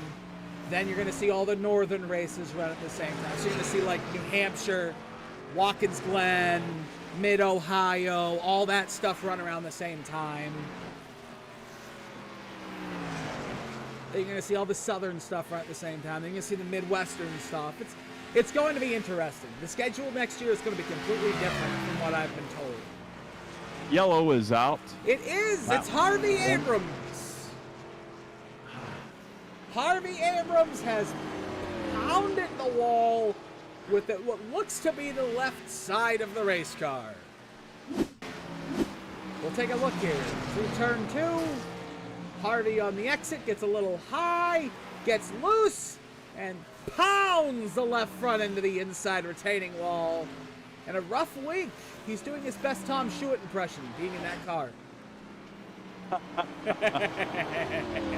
Sorry, Tom, if you're watching.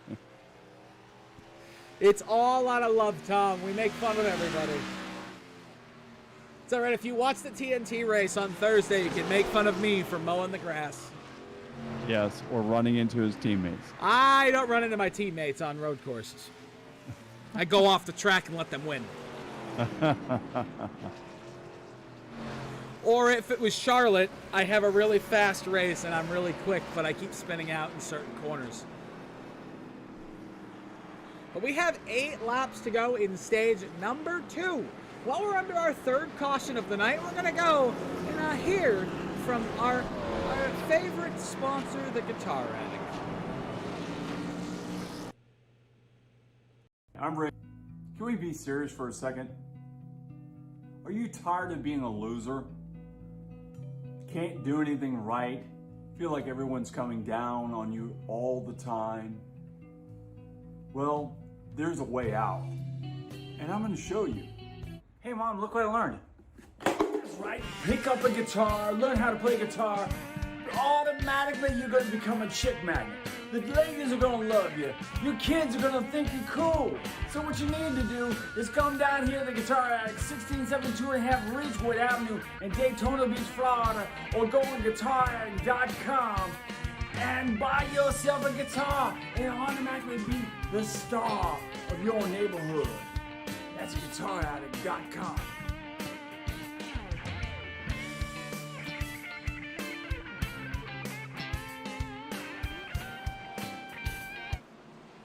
Back here at Richmond International Raceway, Joseph Causey still leads, and this was not what he wanted to see. He had a 1.5 second lead over second place Cody McKinney. Patrick Gaspar just dove into the pits. I don't blame him. I'd go get those tires. Why not? I mean, I'm really surprised that they haven't. I'm really, really surprised that the guys up front haven't gone and gotten tires. Because now they're all going to have to pit, and Patrick's going to take the lead at the end of stage 2. And he's going to have really quick, fast tires for the next 6 laps. He might be able to steal this stage. Yep, I agree. If I was running 5th on back, I'm pitting. So, because of some of the issues we've had tonight so far, and where some of the drivers are running, I have gone and reworked my round of 12 prediction. And? I think Derek Schilling makes it to the round of 12.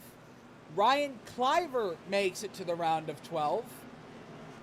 And Harvey Abrams and Michael Payne are the 2 unlucky drivers that get knocked out in the round of 16.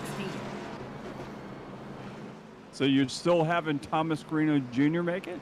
I am, because of the advantage he had over Harvey coming into tonight, and with Michael Payne not being able to make it tonight. That hurts him and makes it a must-win for next week. And while I believe Michael Payne can win a race, I don't believe it's Bristol, and I don't believe it's when Joseph Causey is at the racetrack. I agree. Totally agree. As the pace car brings the field towards the start-finish line, Joseph Causey has elected that outside groove, and he will take off and leave the field sitting there standing. 1, 2, 3, 4, 5, 6, 7, 8, 9, 10, 11 car lengths out in front.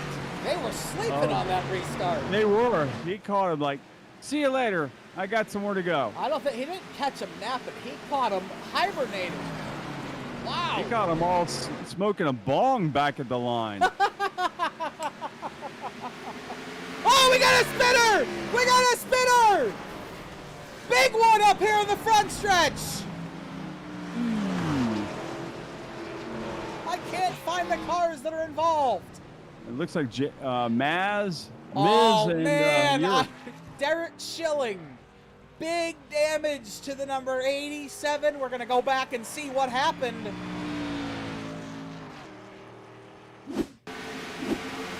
Oh, it started back further. Charles York on the exit of 4. Him and the Miz were close.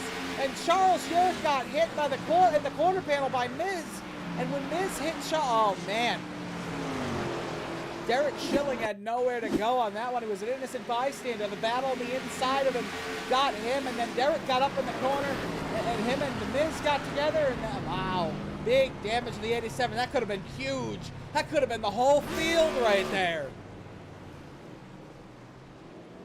Stage 2 will go to Joseph Causey. They have called the stage. Yeah, there's no reason. What a shame, though, for Derek Schilling. Let me rework my bracket really quick. Okay, Harvey Abrams will make it through to the second round. Derek Schilling and Michael Payne will not. That is my new pick. And you had him actually... I had him going all the way to the Final Four, but his unlucky streak in this first round, in the round of 16, it's just throwing me for a loop, my man. It is throwing me for a loop. Yeah, it's... I definitely didn't see him having such a difficult first round here. No, I did not either. I really didn't see this happening to him. It's very unfortunate for the first response reject driver. Which I know he's not part of that team in this league, but that's the team he runs in AOLL.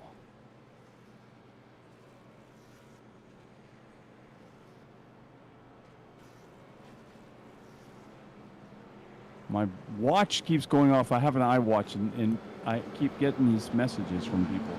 I'm like, what is going on tonight? Friends? I have customers, and customers are actually sending me pictures of their guitars tonight. And I'm like, why are you sending me pictures of your guitars? Well, let's be tonight? honest. We'll be thankful that it's just guitars you're receiving photos of. Yeah, and not their wives. I'd be okay with the wives. I don't know how I'd feel about other types of photos. Yeah. I know. Like, it's terrible when people send you pictures of their friends in the morgue.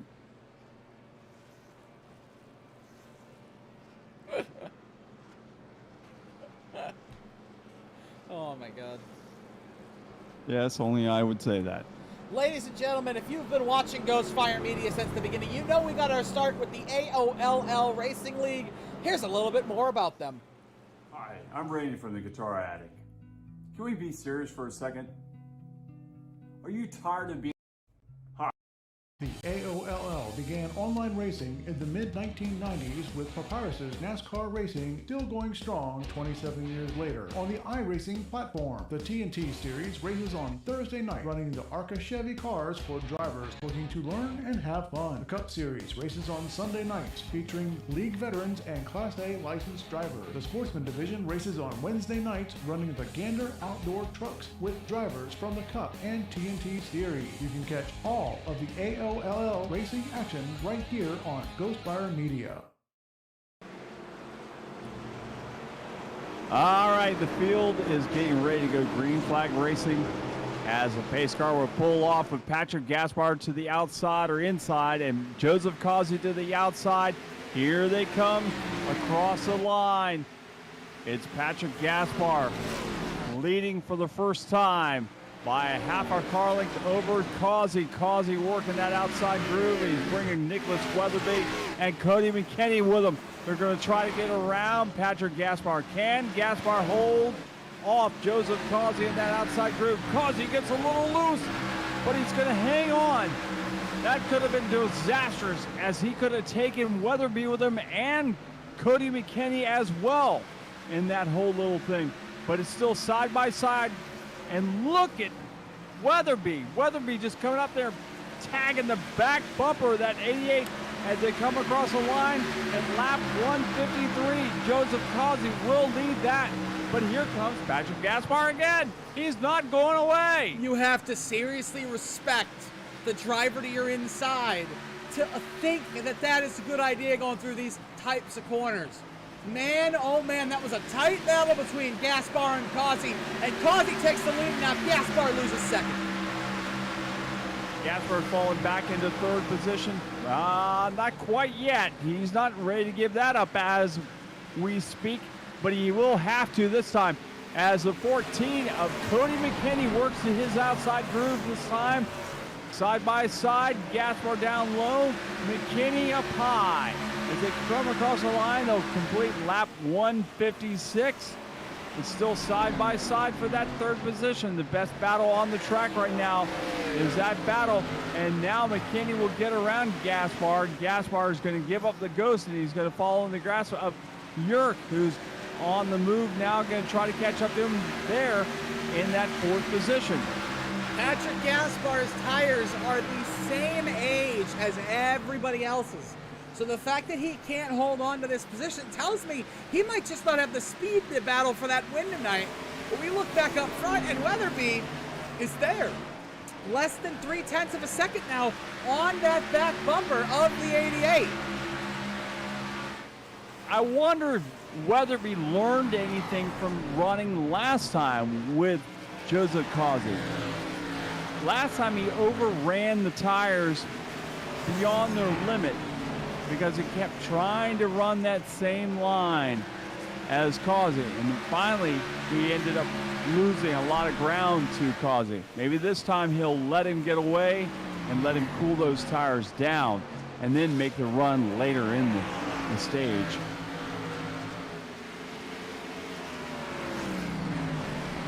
Causey pulls the car down low. Still running that same line. I can't believe that Causey run the same consistent line for 100 and probably 10 laps or so. I mean, he's been consistent through the whole night. Weatherby looks low. Weatherby may have something for him. Gonna tuck in behind him. As here he goes this time. This time, Causey gets a little high. They've got slower traffic up in front of them. Will the slower car play into their race here? This could be the move for the win. This could be it right here. They're coming up on that slower car. 86, 88 to go. Here comes Weatherby. He's all over the back bumper of Causey. Will he make the move? Abrams gives them all the room in the world. That kind of messed up Nicholas Weatherby, though. He gets a better exit off of 4, though. Here he comes down the front stretch into turn 1. Turn number 1 is still all Joseph Causey, still running that consistent line that has earned him that position since the start of the race. Look at Cody McKinney as he's going to make this a 3-car battle for the lead as he's only 2 car lengths back behind Weatherby. Weatherby's 1 back behind Causey, and then the 2 back to that 14. It's all Joseph Causey leading after 164 laps. Man, oh man, Randy. This is going to get good. This race is only going to get better as these laps wind down. The chance to fight for a championship, to move on to the round of 12, is on the line here for some of these guys. It's not quite go time, but it's getting close to being go time for sure. These guys are going to have to start thinking about what they need to do to beat that 88 car. Or do you just settle? I think against Joseph Causey, it's go time whenever you can get to him. Well, we know how he is. I mean, we've watched him since the drop of the green flag. Consistency, consistency, consistency. He is just all of that. I mean, he's every lap, it's the same lap. I mean, we could look at early on laps and then replay them right now, and they would look exactly the same. It's very rare that he makes any mistakes. I'm not seeing any of the guys actually trying to run different lines to figure out if there's anything else they can do. But I tell you what, Cody McKinney is impressing me tonight. He's all over the back bumper of that 23, looking to try to get a second place or even a win tonight in that 14. McKinney Racing came to race tonight for sure. There's no doubt about it. He's running that outside groove now, trying to see if there's something up there. He's the only one searching for grip anywhere he can get it. I think Cody McKinney might have something for Joseph Causey here. And the reason I say that is because over the last 5 laps, he has slowly but surely gained in every single corner on these 2 leaders. And he has gotten to a point where he wants to battle.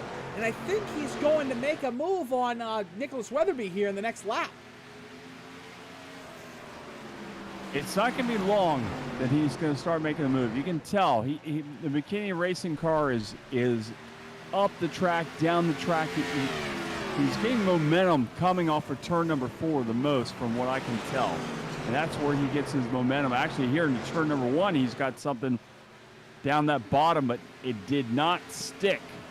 Now we'll go into 3 and 4, and we'll see if he has anything coming off this turn. This time he actually higher, but he rolls the center better. Yep. That time he didn't run the same line. I've seen him run a little higher, and I think if he runs that higher groove, he's a little faster off the turn. And they are losing ground to Joseph Causey now. Causey is starting to check out as he's nearly a 0.5 ahead of them.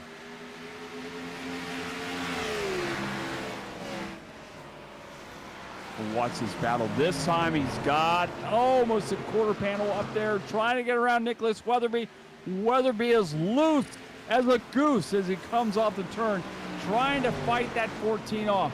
And he got a great run coming down there straight away. This time they'll come across the line. Will McKinney make the move this time? He's going to try again, I'm sure. He locked him up going into 1 that time. Yep. He locked him up. He lost his momentum there. Oh, Weatherby got loose out of 2, though, and he's squirrely all the way down the backstretch. He chased it the entirety of the way down the backstretch there. Man, oh man, that could have been big if Weatherby got a little more loose. Watch him go into turn number 1. Weatherby down low. McKinney dime in the corner. He'll dive down to the bottom. Tries to get a good run coming off the turn. Or go down into turn number 1 or turn number 3 as Weatherby's to the bottom of the track. This time, McKinney racing 14's got a great run. He looks to the bottom of the track, but once again, Weatherby slams the door shut, but he's got a good run coming off. Yeah, he's turn. there. But nope, he had to get on it. He had to get back on the binders as he was going to get into the back of that 23. Man, oh man, Randy. When this battle finally begins, it's going to be a heck of a battle. The thing is the more these two battle, the more ground that Causey gets away from them. Very true. And if he can get around by the time he battles and gets around Weatherby, if he does ever happen that ever does happen, will he have anything left for the 88? It is a possibility, but I don't think so. You know who else isn't here tonight, Randy? The 3-car of Jaden Gimbel. I just noticed that. That is true. Jaden Gimbel is not here as well. How do we forget about that 3-car? The playoffs are going to be very much shooken up next week.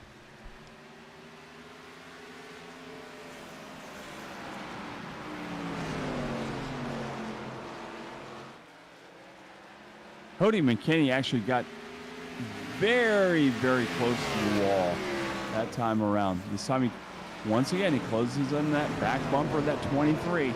This is the best battle on the track right now. If you wonder why we're watching this battle, this is the battle for second place. And Cody McKinney is giving it everything he's got, trying to get around that 23 car of Nicholas Weatherby. And Weatherby's got to be just watching the mirror going, I can't get rid of him. He's worse than this time he's up alongside, side by side for second place. McKinney is going to make it stick, hopefully this time, but here he goes. He's going to get a good run coming off the he got loose. turn, but loses it. Look at who's back behind him, though. Patrick Gaspar is putting his nose into this. Patrick locked him up a little bit in the 1, but they're still side by side down the backstretch. Now Cody might have to slot in behind the 23. He's going to get there this time, maybe. Weatherby went up the track on the exit of 4, though. He's going to get that straight run down the straightaway. And into 1, can he clear him? He won't. Weatherby. McKinney will drive it off in there, and this time Weatherby will clear him on the exit of 2. No, he won't. No, he won't. Not quite. Not yet. Not yet. Weatherby has still got a handful of that 14 car. 14 down low. Cody McKinney still working that bottom groove, trying to make it work, but now it looks like Weatherby will get, well, I keep saying that. That's what I said too, but he's back side by side.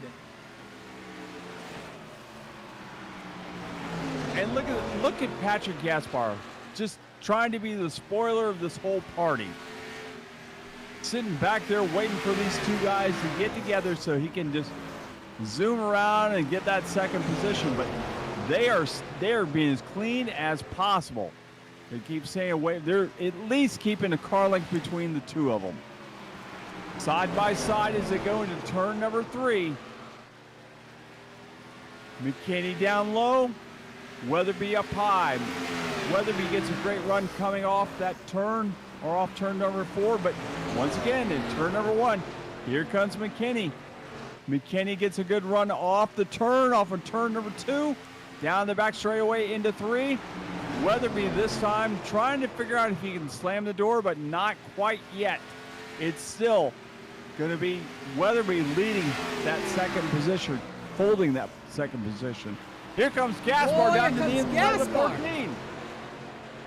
Patrick Gaspar throws it off in there. Now down the backstretch, they're going to be side by side, and Gaspar is going to take third.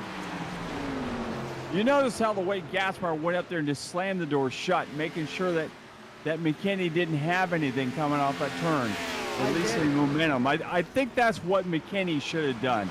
He should have went up there and got up in front of the 23 as soon as he cleared him, but he didn't, and that allowed the Weatherby car to keep his momentum up on that outside groove.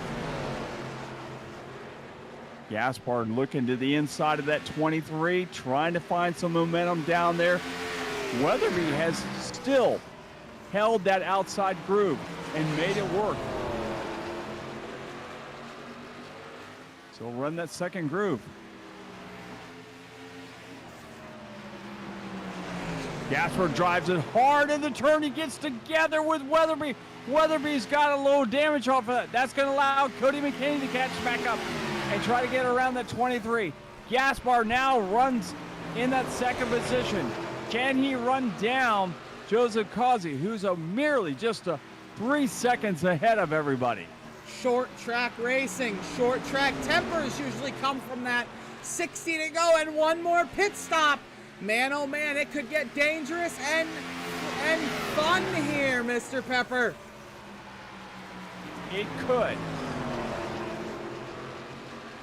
We'll have to wait and see, as we still do have one more pit stop remaining in this race. We have one more pit stop and one more commercial break. You're not going to miss a second of the action here, as we're going to go side by side here in the Ghostfire Media Network. 20 years, the Guitar Attic has been your home for used and vintage guitars in the Daytona Beach area and at GuitarAttic.com. The Guitar Attic is your home for used and vintage guitars. Whether you're looking for that collector's piece or that beginner piece, they've got you covered. With names like Fender, Gibson, Gretsch, Ibanez, Martin, Taylor, and much, much more, the Guitar Attic has all the guitars you need. And bass players, they haven't forgot about you. They've got all the top names. Amplifiers from Friedman, Victoria, Fender, Boss, and many, many more. They also have the largest selection of used pedals anywhere in the Southeast. The Guitar Attic, located at 1672.5 Ridgewood Avenue, just north of Flomish in Holly Hill, Florida. As we come back from caution, we have Charles Urich in the wall. Damage to the number 76 machine. And as that happened as well, Nicholas Weatherby was just pitting during that whole thing. He's going to be trapped in the same position Patrick Gaspar was earlier. We're going to show you what happened to Charles Urich here. That's not Charles Urich. Him and Ryan Cliver were racing. Half spin on the exit of the corner. Him and Cliver come together. And then he does the 360. And then he does a 180 down the backstretch. And he tries to get it going, but the leaders were coming, so the caution went a-flying.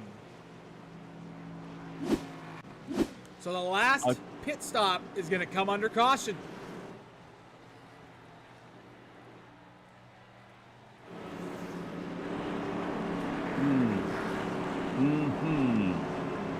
This is going to be interesting to see what happens now.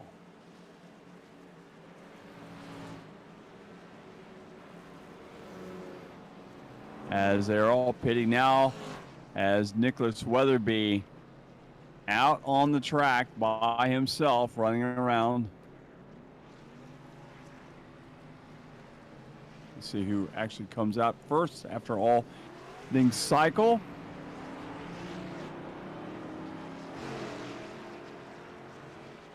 As Causey comes off pit road with Patrick Gaspar right in tow behind him.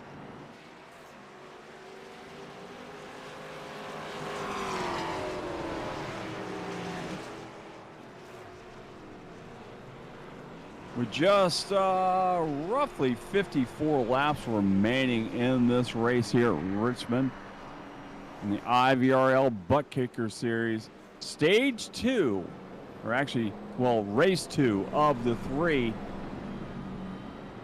of the playoffs until we go to the second round after this. Well, next week we'll be at Bristol with these guys. Joseph Causey trying to punch his ticket to the next round. But also, so is Patrick Gaspar, who's going to be starting right there with him this time. And we haven't seen these guys start on the pole in a long time. This one's going to be a barn burner for sure. We'll wait to see Nicholas Weatherby and Greg Holt go back around and start at the tail end of the longest line.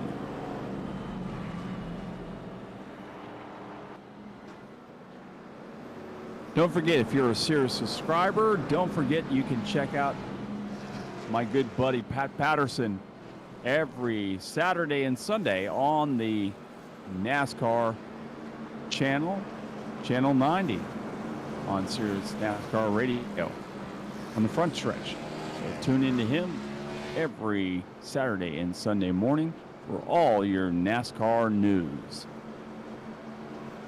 And if you do call into him, tell him that Randy Pepper sent you. See, I listened to Randy Pepper and Nick Adams on the Ghostfire Media Network and say, hey, I listened to those guys and they told me to call you.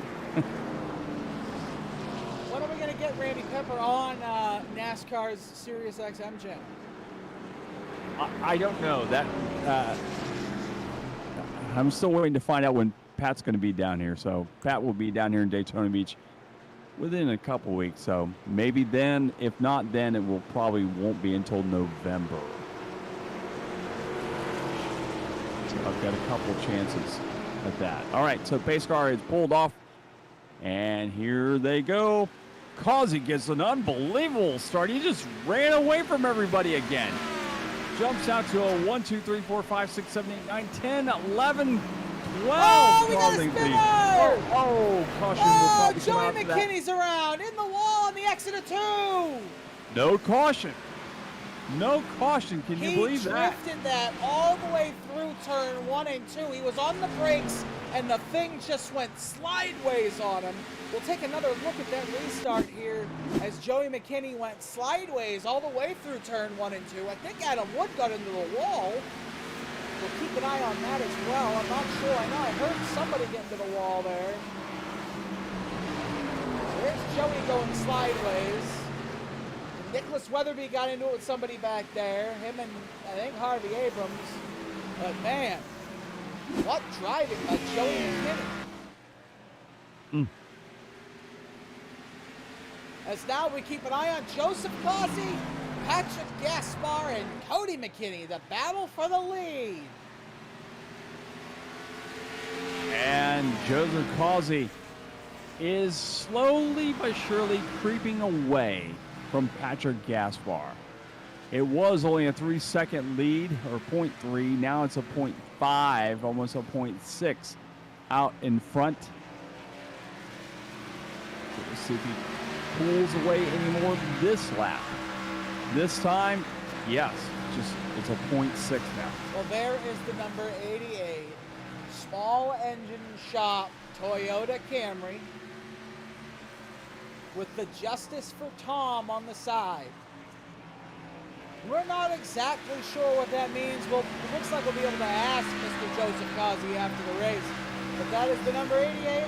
Driver hails from North Miami Beach, Florida, not far from our broadcast partner, Randy Pepper. Yeah, only about 430 miles, something like that. That's closer to the 3,000 that are between me and you. True. That is true. But he's definitely a long ways. Florida is a very big state, for one. It's a long state. So, when people say, oh, I just live down the coast from you. I live down in Hollywood. You're a long ways from me, dude. I could drive to North Carolina the same amount of time driving down there. Oh, not quite that far. 207 miles, just under 207 laps, 145 miles here. We're going to go through the field. How's that sound? Sounds good to me. I just talked to about our leader, Joseph Causey. We'll go to our second place driver. from Old Bridge, New Jersey, sponsored by PGR, the Diecast Dude, and A-Shock Energy. The driver of the number 86 Chevy Camaro from Cody McKinney Racing, Patrick Gaspar, sits in second. In third, from Chesterfield, Virginia, with the Overton Speed Shop on the side of that number 14, McKinney Racing Chevy Camaro, Cody McKinney. In fourth, you have the number 11 of Brian Cliver. I can't see the sponsor on that side. Future, I can't see it. It keeps going in and out, unfortunately. So Ryan in fourth. I don't know what it is either. In fifth, we have Greg Holt with a lot of damage. Another small engine shop, Justice from Tom, number 91, Toyota Camry. In sixth, for Steel Horse Racing, the number 45, Five Guys, Burgers and Fries, Discount Tire, Ford Mustang of Adam Wood from Rockfish, North Carolina.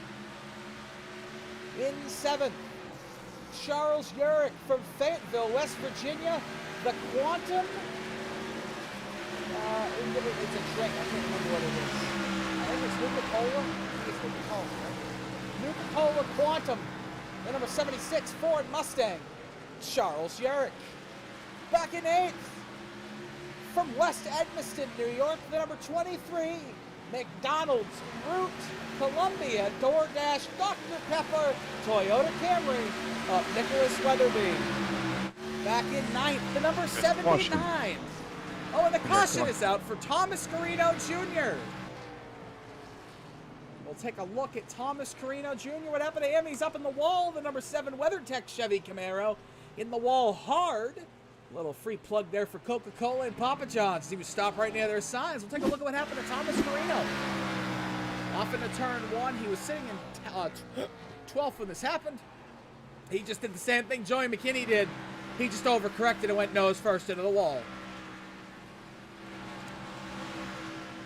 So these drivers only got 5 sets of tires when they came into tonight. 5 extra sets, so 6 total. Some drivers have tires. I think some don't. If you have tires, is 213 too early? But Patrick Gaspar just made that decision for me. Yeah, I think this is a smart move. I think it's too early. I think Causey is smart because if he has another set, which I think he does, at 214, if you go to 235, I think that's the best time to take those last 4 tires if you got them. I think, yeah, more think about that. I think you're right about that because we're only 214. These tires are only 20 laps old. Yeah, they're a little slower, but I don't know if now is the time to take that last set of brand new Goodyear Eagles. No, I think you're right. I think it's just a little too soon.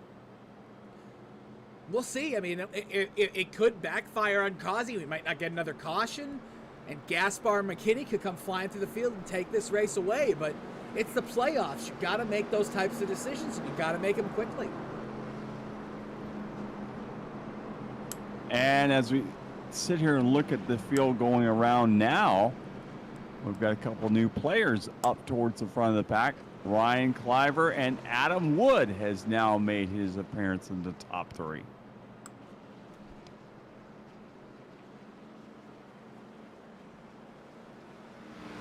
Speaking of Adam Wood, he's got 5 guys on the side of that car. If he doesn't take 5 guys off the side of that car, I'm going to clobber him. I can't take it anymore. Randy, did you just ask Adam Wood to take 5 guys at once? I told him to take him off the car. All right, well, since we're not one to green yet, we're going to bring our in-race reporter, Adam Wood, up here. Adam, you got Nick and Randy up in the booth. How you doing? Oh, man, it's a poor person to bring into the booth tonight. Well, no, there's a reason, and I'm about to ask you the question. Do you think you can handle what Randy Pepper wants you to take? I don't want to answer to that at all. So apparently Randy wants you to take 5 guys all at once. No, I said take 5 guys off that car because every time I look at that car, I get hungry. Oh, well, don't look at this car at all. This car has been a beat up piece of crap all night.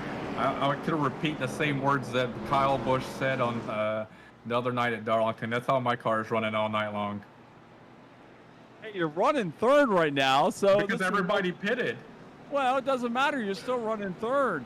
Do you have a set of tires left or no? Oh no, man! I blew those away. Oh, so you're up the creek. Okay. Oh yeah, but All right. So you're up the creek without the paddle. yeah. So it's gonna be a fun. I got a lot of people behind me with 4 fresh set of tires.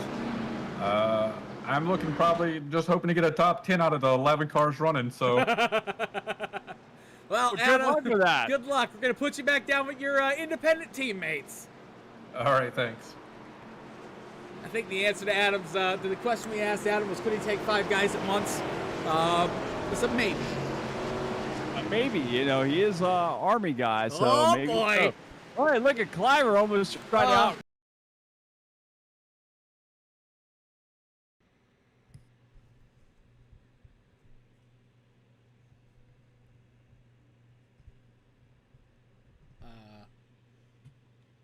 Oh no, Randy, hold on. We've lost. Oh no.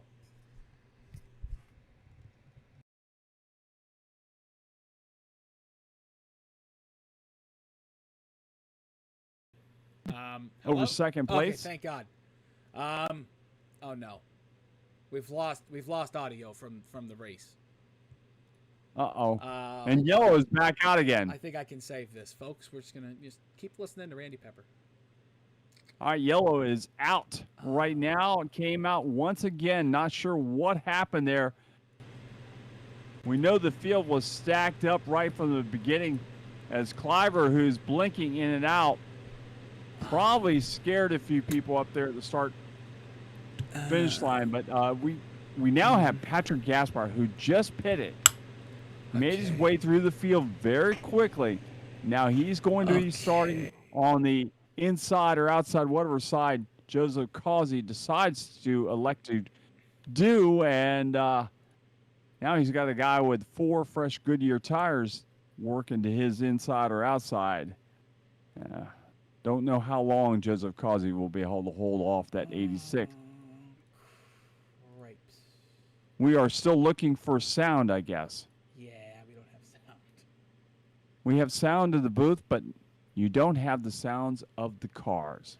Yeah, it's gonna be 1 second, everybody. If looking at that black screen, give me 1 moment.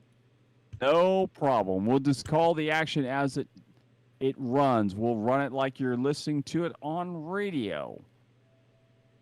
Let's reset the field here at the Richmond International Raceway. iRacing is what we're doing tonight. iRacing. As we've got Joseph Causey on the outside. We're going to have Patrick Gaspar to the inside. Ryan Cliver will line up third. Fourth, it's going to be Greg Holt, who's now made his appearance back towards the front of the field after running so strong in the early part. Derek Schilling lines up in that 5th position. Adam Talk Wood about will be radio 6th. style. What was that again? Talk about radio style. Yeah, exactly. This is definitely radio style.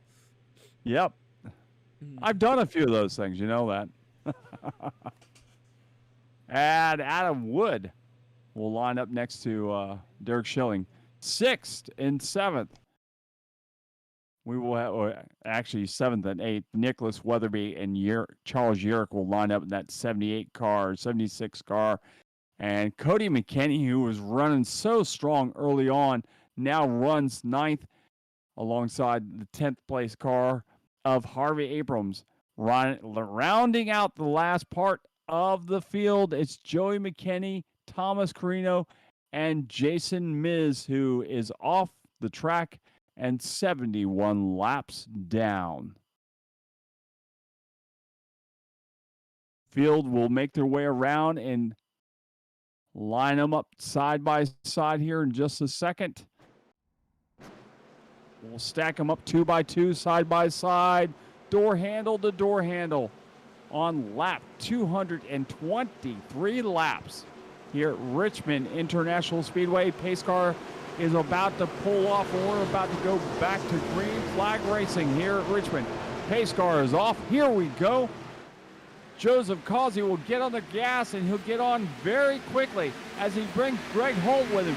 Causey will jump out to a 1-2-3 car lead, but here comes Gaspar with those new tires, trying to catch him, but he scrubs the tires, gets a little loose, and that allows Greg Holt to dive down to the bottom of the track and set sail, trying to catch up to that 23 car, actually 88 car, excuse me. I'm watching the 23 in the back of the field back there trying to make some moves, but it's 88 of Joseph Causey. There we go. By 2 car lengths over the 91, and that's another 1 car length back to the number 86 of Patrick Gaspar, who has the freshest tires of the whole field, besides, I think Ryan Cliver actually did pit with him as well.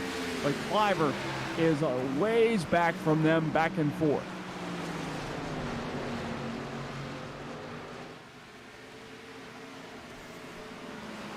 Now you can see that 88 car getting his rhythm back in tow as he brings him across the line to complete lap 227 laps. I really thought this 86 car was going to have a lot more for them, but I guess those tires are just not that good right now. You might be a little newer, but those tires that guys were only a few laps on them still have quite a bit of life to them.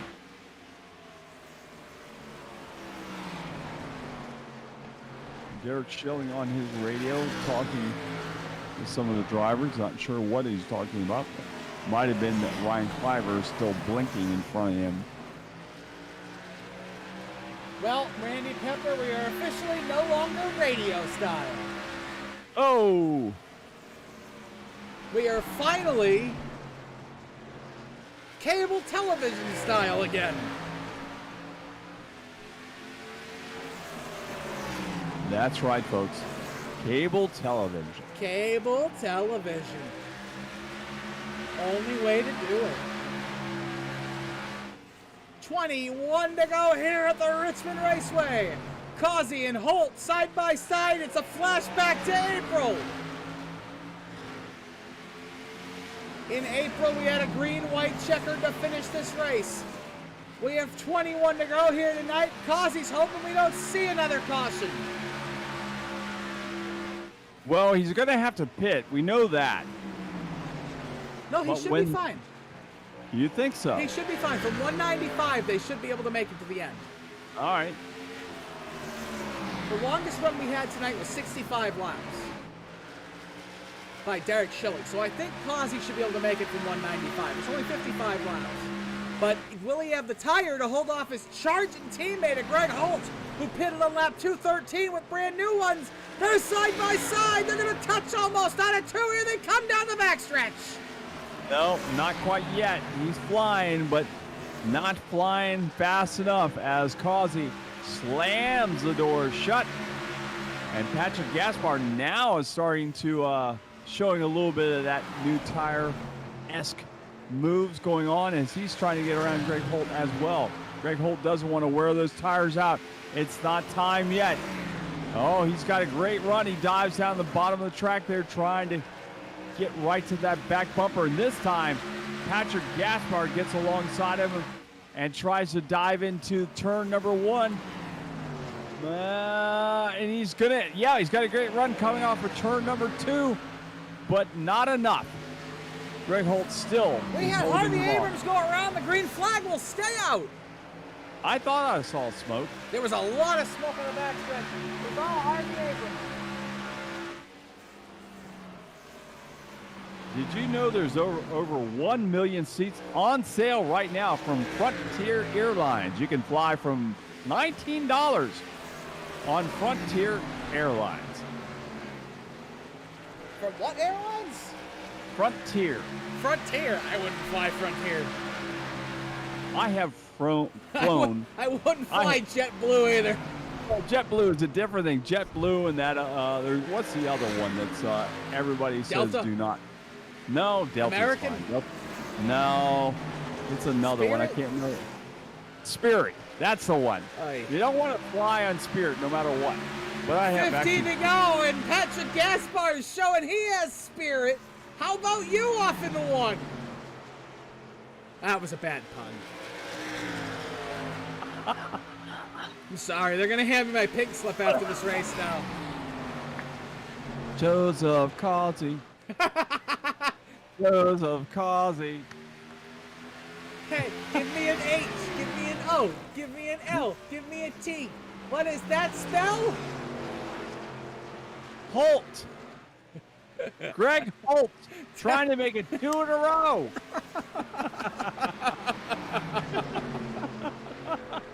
There's something wrong with us. You know, after you call these races and you've had over 200 and something laps, your mind starts to wander quite a bit. And that's the problem. You know, if this was like a normal iRacing event and they were, done by, 125 laps. Oh, Greg Holt gets loose on the floor, big time loose. Gaspar's going to take advantage and go to the outside off into one. I'm going to try, but he hasn't had success up there. Where has Greg Holt found that speed into the corner where he just dives it in there and is able to hold the bottom like that? I don't know what the entry point that Gaspar is trying to take to these corners is, but he's going a little more straight than the cars in front of him, and I think it's affecting his entry.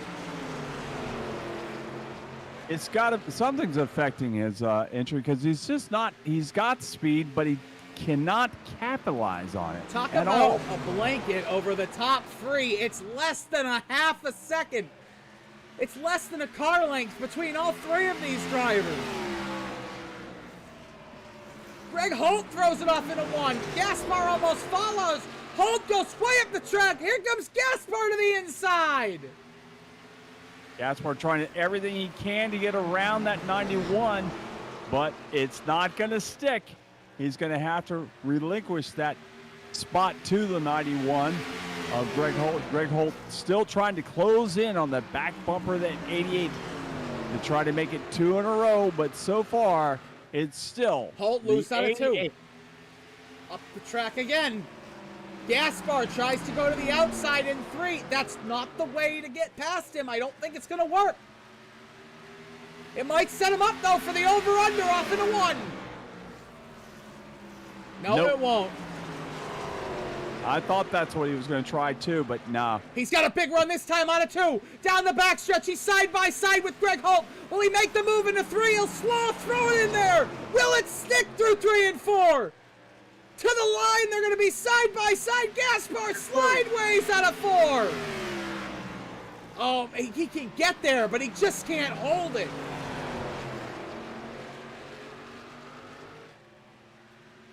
It's always close, but no cigar. There will be no gender reveal for you. No? That's a shame.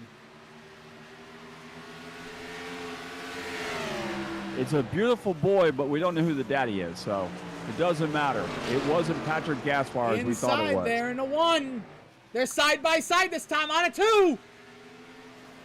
This time, He might get it this time. he's trying. This is the best. He's going to drive it on a 4. Gaspar at the line has it. He's going to have the inside line in 1 and 2. Nope. He's got to get by him this time, though. He's got to he's get gonna by wreck him. him. He's going to slide him up the track. Greg Holt is having a great Wow. time. He's laughing about this. He's having a great time. Joseph Causey is laughing all the way to the start-finish like Greg Holt sideways out of 4. Patrick Gaspar may have it this time, but no. He drives No, it way no. off into 1 and 2. Who had the second spot when the caution came out? Derek Holt. Schilling went around, and Patrick Gaspar will be in second on the restart. That's not where he wanted to be. Not at all where he wanted to be. He did not want second on this restart. No, not at all. Oh, man. Wow. What happened to Derek Schilling here? So off into 1. I think it's going to be the same thing's happened to a few people tonight. Off 2. He's going to get loose at the exit of 2, get on the throttle, and pop. Wow. pounded the inside and the outside wall. Absolutely killed that G-Pop number 87 car. And it took a while for the NASCAR iRacing system to throw the caution. And Ryan Cliver has made contact with something under the caution flag. At least according to iRacing, he has. All right, well, that's not crashing, so Ryan Cliver didn't make contact with anything, actually. So, to reset the field here, 3 laps to go. Oh, my God, I thought that was Joseph Causey. It was Derek Schilling. Oof. Derek Schilling just blew up in turn 2.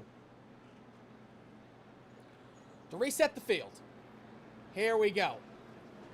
We have a green-white checker. Joseph Causey, your leader in the number 88. Patrick Gaspar in second with fresh tires. Greg Holt in third with fresh tires. Cody McKinney in fourth. Hey, Randy, with what? Fresh tires. But no front end. Oh, that's true. He looks kind of like a Winston modified. Ryan Cliver in fifth with old tires. Nicholas Weatherby in sixth with old tires. Charles Urick in seventh with brand new tires. Joey McKinney in eighth with brand new tires. Adam Wood back in ninth. Derek Schilling out of this race in 10th. Harvey Abrams out in 11th. Thomas Carino out in 12th. And Jason Miz out in 14th. And, you know, Adam Wood said he wanted to finish in the top 10. Well, we'd like to inform you, Adam, you've finished in the top 10 tonight. Actually, how many laps do we have to go till green? We're not We're green, white checker right now, so. To go yet, so. No. Let's give Adam Wood the good news. Hey, Adam, it's Nick and Randy up in the booth. You got a copy? Sure I do, man. Just a confirmation for you. You can finish no worse than 9th, so you will get that top 10. I know, man. It's going to be a great points night for me. So you can make it. You can get top 9 here. If you really battle, you can probably get a top 8. I'm hoping the guys in front of me battle and I drive through it, so that's my plan. Imagine if Adam goes from 9th to 1st on the next restart. Yeah, that ain't happening, but maybe like, 7th or something. I don't know, I can't get a hard turn at all. How is the track right now? Is it slick? I know tires are old, it's slick. I don't like this track, period. As you can tell, the way I drive tonight, it's terrible. I'm glad the AOLL Cup Series decided not to use this in this current round we're in. So are you telling me you'd like them to fill this thing in with dirt and make it a motocross track? I mean, I would love to watch it and broadcast it. That's about it. Yeah, there was one guy back in the day said about Darlington he'd like to see it filled up, make it a trout pond. Do you want them to do it to Richmond? I mean, it's a great track, just not for me. 10-4. Well, we have a fan climbing the stands in turn 4, so we're going to let you go. All right, man. See ya. That's the fan right there. It's a Clint Boyer fan. Yeah. We have live audio from Derek Schilling from his car when he spun out. Derek, I'm getting a little tired in there. Well, it's getting a little itchy. You want to scratch it?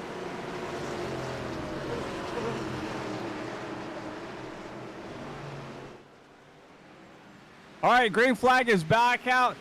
And Joseph Causey once again does his patented. I'm jumping out and leaving the rest of the field as he jumps out to a 1, 2, 3, 4 car lead. And Adam Wood, just like that, goes up the track. And Adam's the best fighting battle, for 8th, though. looking for the 3rd place as we've got a great battle with that Winston modified car. Cody McKinney. Oh, there goes Greg Holt out of 4. There goes Ryan Cliver out of 4. The white flag is in the air in Richmond.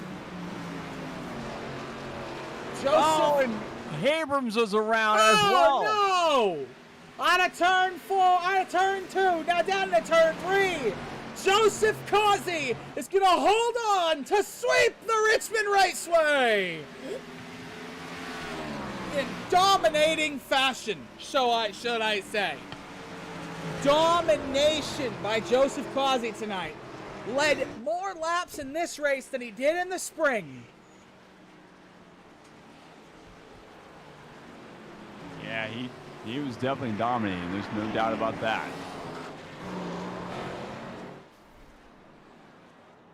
Patrick Gaspar gave it everything he had to try to catch up to Causey, but Causey with those restarts, he's been, I mean, they're just unbelievable.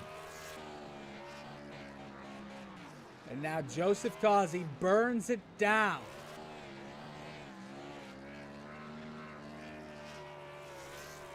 And we'll get to talk to him about what the meaning on the paint scheme actually is, too. We will. We have Patrick Gaspar and Cody McKinney also in third and second. So we've got a different top three here tonight. Yeah. All right, so we'll go ahead and move Mr. Gaspar up here. Hey, Patrick, it's Nick and Randy up in the booth. You got a copy? What's up, guys? Oh, well, congratulations on the third place finish tonight. Well deserved. You drove your, I'm sorry, second place. I moved the wrong person up here. My apologies. I meant to move Cody first, but we'll take you. You're second, so we'll take second over third any day. It's long night. Yeah, for sure. Oh, boy. So congratulations on your second place finish, not third. Good news is this pretty much locks you into the round of 12. That's always good. I mean, I was a little worried after last week. There was just too many mistakes on my part, and I was just trying to be as mistake-free as I could be this week. I feel like if I got around Greg sooner in this last run, maybe I had something for Causey, but I just used up my stuff there at the end. Yeah, we were definitely surprised up here that tires didn't seem like they had as much of an advantage as we thought they would have here in that last run. So can you take us back and know what was going through your mind when you were trying to get around Greg? Was there any, if I can get around him here, it's all over type of thing? I mean, just looking at Greg and Causey's times and my times, seemed like I had a better long-run car, so all the cautions towards the end didn't really do me any favors either. So I feel like if I got around Greg, maybe I had a shot at Causey. I don't think it would have been clean, but, I definitely would have had a shot at him, and thought about, maybe putting the bumper to him at the end, but I think that's in the past. That's not the way I want to get the first one this year anyway. Did you think, I mean, through this whole season, did you think it was, did you think you'd have a win by now? I thought I would have had a few wins by now, but there's a 88 car that's been in front of me quite a few times at the road courses. So. And yeah, we've got another road course to settle this whole thing shortly coming up. So. Yeah, you got a few weeks prep for that, so we'll see. Yeah, good run though tonight. Second place, not bad. At least you made your way into the next round of the playoffs. So. Well, hopefully I can keep the momentum going and see what happens throughout the rest of the playoffs. Absolutely. All right. Well, thank you, Patrick, and you have a good week, and maybe we'll be talking to you again next week. Sounds good, guys. Have a good night. You as well, sir. All right, we'll pull up the number 14 of Cody McKinney, who finished third here tonight, because I can't count, nor can I read. So, Cody, congratulations on your third place finish. That momentum continues to build here for you in that number 14. And then tonight, you and McKinney Racing had a fantastic race with Patrick coming home second as well. So, how does that feel? And, the momentum continues here in the playoffs.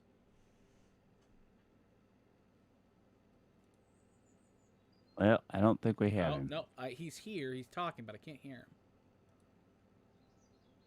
I can see his thing moving. I need to rephrase that.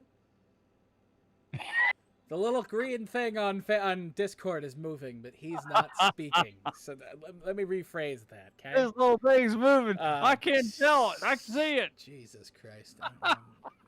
Fucking A.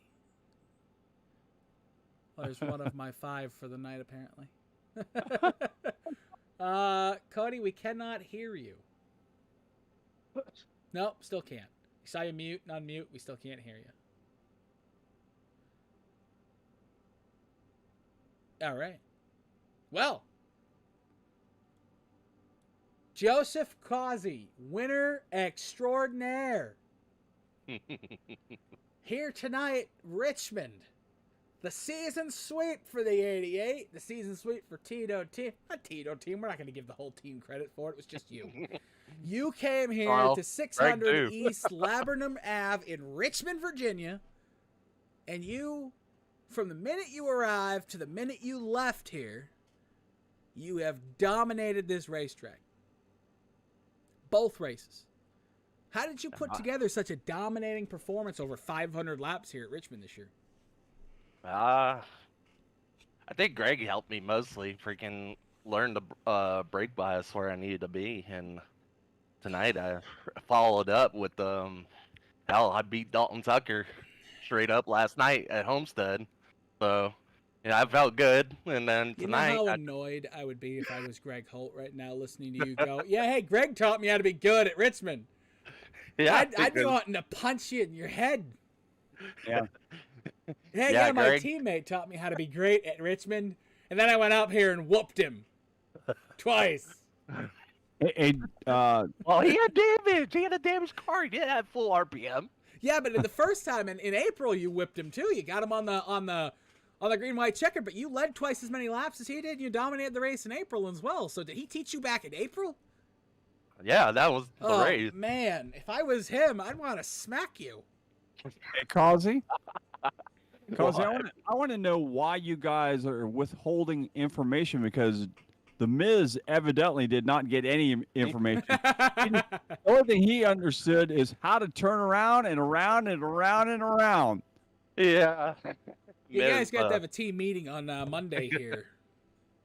Yeah. No, Miz is a good guy. Sometimes he's got that light switch effect going on. I said in the middle of the race, I said, the way he's driving, he could have called Cathright and had him come back for a race. That's just mean. I think it's whoever's driving the 89 just seems to have no luck this year. There's obviously, if you're on number's cursed this year. If you're on a team with you guys, there's some sort or form of talent in there that's just waiting to come out. I honestly think that number has just got bad luck.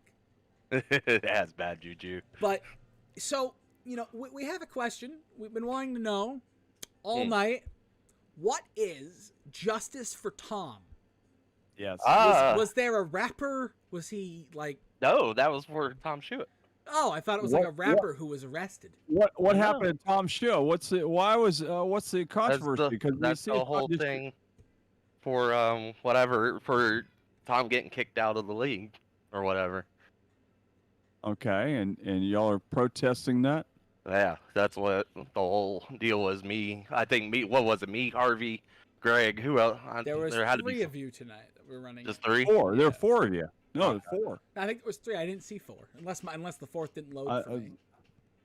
Yeah, it was just a thing to, Oh, all right. Just a protest, peaceful protest. I'm not going down that road. Nope. No.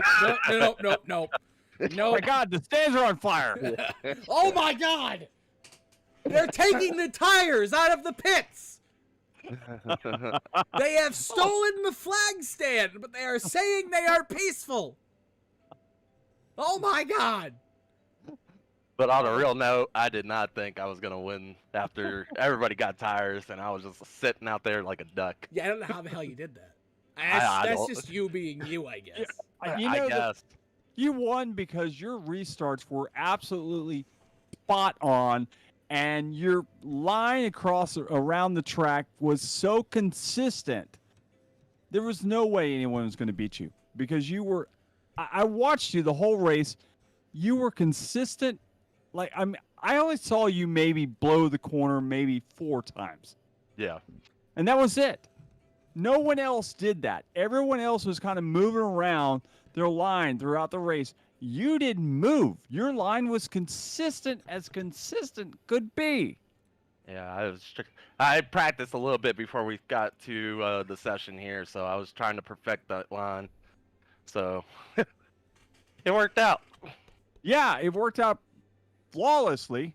If you can say that, that's for sure. And how were you on your starts, on the restarts? Yeah. How did you get such a great restart every time? Minimize wheel spin. Basically just minimizing wheel spin and, getting, shifting the gears correctly. If it, well, didn't save the replay. If I'd saved the replay, you could see that I'm not full throttle in it, but like I'm getting such a great jump because I'm not wheel spinning the whole time. Were you starting in second or third? I'm starting in second. Okay. Wow. Yeah, Awesome job, You're man. starting third in this car. You're going to the back. Oh yeah, no, you don't want to do that. So next week, will you go balls out to try to win Bristol? I don't know. We'll see. We're gonna have new track parameters updated to the track tomorrow. Oh, that's Bristol. right. Patch. Oh boy. Yeah. That's going to be. Oh man, that could shake up a lot of people's races. Who Yeah. knows? Maybe this patch will actually move to my favor. I might be able to maybe race the on bottom there. line might come back. Who knows? Maybe. Who knows? You never know. Michael Payne might come out there and dominate the whole race. Never You know. Never know. Never Yeah. know. Survival. That's all it's gonna be. Yep. Who can survive? Yep. Absolutely. So congratulations on another win this season. First win in the playoffs, and good luck next week, man. I hope. Gotta survive. All right. Well, with that being said, from everybody here at the Ghostfire Media, I'm Nick Adams. That's Randy Pepper. We thank you for tuning in tonight to the IVRL Buttkicker Cup Series. Next week in the round of 12, we go to Bristol for the round of 16. We go to Bristol for the finale of the round of 16. We see which 12 drivers can punch their tickets in to the round of 12 and continue to fight for that butt kicker.